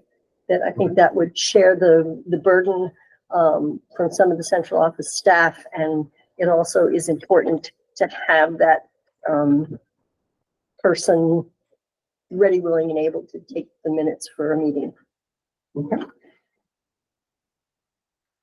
Nancy? The resignations that Alice alluded to earlier, we need to add those to approve those resignations. I believe you can expand further on it, Alice, if you like. It'll just be a motion. Okay, Yeah. all right. And I think I've sent you an email about the action memo, the legal issues that we need to, hopefully you'll have it by then. The legal information that's been requested. And, if we could, I know that, to the recordings, minutes and the videos, they seem to be very delayed on getting to the website. And I understand staffing issues, but I kind of support, not to get into a big discussion, but I would like to discuss recording secretary of Bill. Okay. Can I take a comment? Sure. So I'm gonna apologize for the recording not being up. That's my fault because I owned the meeting and I needed to send them to Tina to be able to post them. And I forgot that I owned them and I needed to send them to Tina. So I apologize. Thank you. Yeah. So she asked me for them and then I said, oh yeah, I do have those. They're sitting in my inbox. And then I sent them. So I apologize. No problem. Thank you. Regarding the legal, question that you have, we would need a motion for that. It's already been done. Oh, you're talking about that one? Yeah. Yeah, I mean, I haven't gotten anything from Pietro, so once I get something from Pietro, I'll throw all the emails into an addendum and we can certainly have a conversation about it if needed. Yeah, and it's on the branding. Yes. We as a board agreed that our packets and our agenda will be out and done by Friday. All these addendums and addendums coming out the day before, you're asking way too much of us.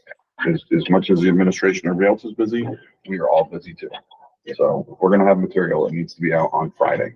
So, that needs to start happening and the board agreed to that. We need to adhere to that. Yeah. The stuff that's been, I mean, if you look at what's come out into the addendum, at least the stuff that I put in has been out by Friday. Most, but we can, I think we're gonna be a little bit more smoother going forward now that the superintendent stuff is being pushed out to the committee. All right.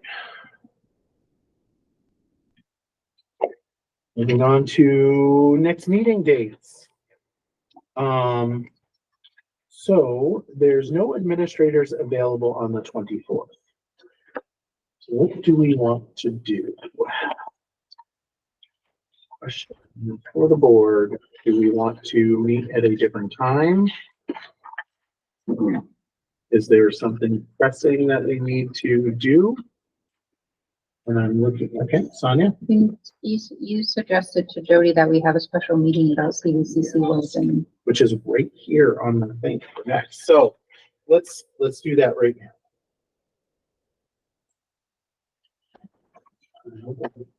Let's see. All right, so do we want to be as quick as next week? Do we have anything on the policy committee? It's just a reorg. And what I was going to do is just give for new members, just sort of a review. You could argue that could wait. We can bump that. Is that okay with everybody? Is that the 17th? It's a week from tonight. 17th, yes. I can't do the 17th. Okay. Why can't we do it on the 24th? Is Jody not available? It's vacation week. I understand, but do we need admin? I mean, do we have anything? I would think Jamie would definitely want to be at that meeting. Probably with Spalding principals. When is the facilities meeting? So it's the first. Okay. You're right. Maybe we could do Thursday, the 18th. that good for everyone? We want to bump it to 7 to make it more comfortable for folks? This is a meeting for what? Basically just for that one item. The welding program? Yeah. To do what? What are we gonna do? Well, I would assume that Jody would provide us the documentation to help us make a decision on what we should do. And I do know Jamie's presented to the facilities committee of the career center already with some of the concerns, and I think with some other solutions too. But yeah, I don't know if in a meeting we'll be able to have a solution to this, but we can discuss it. So I think what, Other- because Chris, other solutions within the footprint? Yeah, right. I think that were brought up. There might be problems with that too. can you have a packet ready, by Friday? Is that possible? I don't know. I mean, I would love to, I think we should talk to Jamie. I think if Jamie had known, Jody was gonna be here this evening, he would have come. But I can talk to him tomorrow morning. I'd be interested to know what the maintenance and building, the actual purpose is. I know it says maintenance, but what the purpose is, how much it gets used and all that in the square footage. Not that that means anything to me, but I think just people know what that is. But I think we need to really work with these people to get these students into this program locally. Yeah, and definitely nobody disputes that. It's just the issue of Right. where and how we can make it work, especially given this timeline that I don't think anybody knew about April 30th. It's tough. You have a question? Are we looking at the 18th? Is that what's best for everybody? That works for me. Except for staff? I can't speak for everybody, but it works for me. All right, so I say we go, oh, Emily Giuliano? So we're looking at Thursday, April 18th at 7 PM. Do we want to do 7 or 6? What's better for? I would do folks? 6. Okay. I recommend 6. Well, then those I will- I can't be there anyway. Well, you can't? Nope. All right. What about the That's 6, fine. the 60? Oh, you're busy. Oh, geez. All right, no comments from Giuliano or Emily?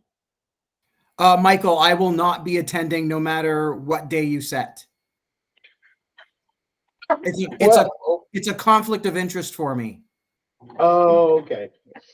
Okay, that's fine. All right. Thank you for recognizing. All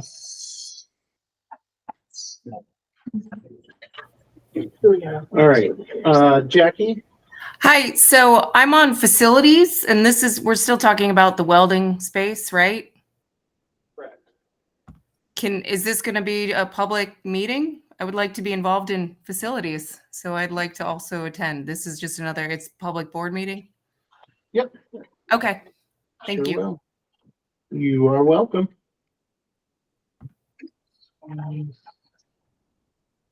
All right, so the expectation would be that unfortunately, you're gonna have to have a packet ready if possible by Friday. I would say probably the latest would be Monday. If that's That might be okay. more realistic. I'll talk to Jamie tomorrow morning. If you could get us as much as you possibly can for a packet on Friday so that we have it for the weekend, and then any additional stuff can come on Monday. No? No, I have a question. Okay. Will you coordinate with Jody or will you coordinate with Jody? That is his job. So the chair doesn't. I don't know if Jody or Jamie are available next Thursday evening, for example. I mean, we can, again, I think we can leave here tonight saying we're gonna do our best to get this together, but I think we gotta talk to those parties. Okay. If it doesn't work, then pick a day that does work and we'll just have to warn it. I mean. I hope we have a quorum. And hope we have a forum. And No, hope look, we have a well, as I said, I'll talk to Jamie tomorrow. And, we can do. All right, does that sound good to everybody? Right. So the next thing is the VSBA vision. So Catherine, do you want to take hold of this and work with the SBA to get that all set up? Would you like to do that? Sure. Okay. And do we want to set a date? Well, we should probably check. Can you check with VSBA if they need what dates they're available? Okay. And then we can bring this back up and determine what's going to work for us. This is just a vision. The VSBA offers a program, so we'll just let you run with it. I think, if I may. Sure. I think what I was reading was it was directed at the board. The VSBA provided a framework, but I will just double check with them. Sure. And then we can set a meeting for that. And that will be in addition to our retreat, which doesn't hurt. All right. And that's been postponed. Right? It has been postponed. So I got to work with, there's an entity that I'm working with to try to get some training, some similar to the vision, our why for why we joined the school board. And I'm actually kind of excited about it. And they should have emailed me back actually by now, but I will have to reach out to them. And then can I also ask, so are we meeting on the 24th? We are not meeting on the 24th. We're not. We are not. Catherine, is this what you were talking about? Well, the one I was reading was online. Okay, because it says adopt policy to support vision. They had, I want to say 5 or 6 points. And our next meeting will be May 8th. Do we, no, doesn't make sense. Okay. All right. Moving on to executive session for administrator contracts. Oh, I'm sorry. You had a question, didn't you? No, I heard the answer. Oh, It's okay. just about where the retreat was. Is that open to the public too? It is. So you'll announce it. Correct. I just want to go through the college. Sorry. All right. So administrator contracts, one BSA 313A. Chris, can you provide just a little bit more detail on this? This is basically, Carol and I just want to go over details of administrative contracts as we've got to get those out and we need direction from the board. And there will be specific individuals, so we want to do that in executive session. So administrative, didn't you already have an executive session on April 4th? We did. Is this the same administrative contracts? I believe, I think we still are in need of direction. Okay. Perhaps Carol, if you're here, you want to speak specifically to this. Well, if we had the video and the meeting minutes, they would be able to identify, but you had, I already mentioned, you had 2, you only warned 1, but one of them, you had it was on contracts. And I left the meeting early, but.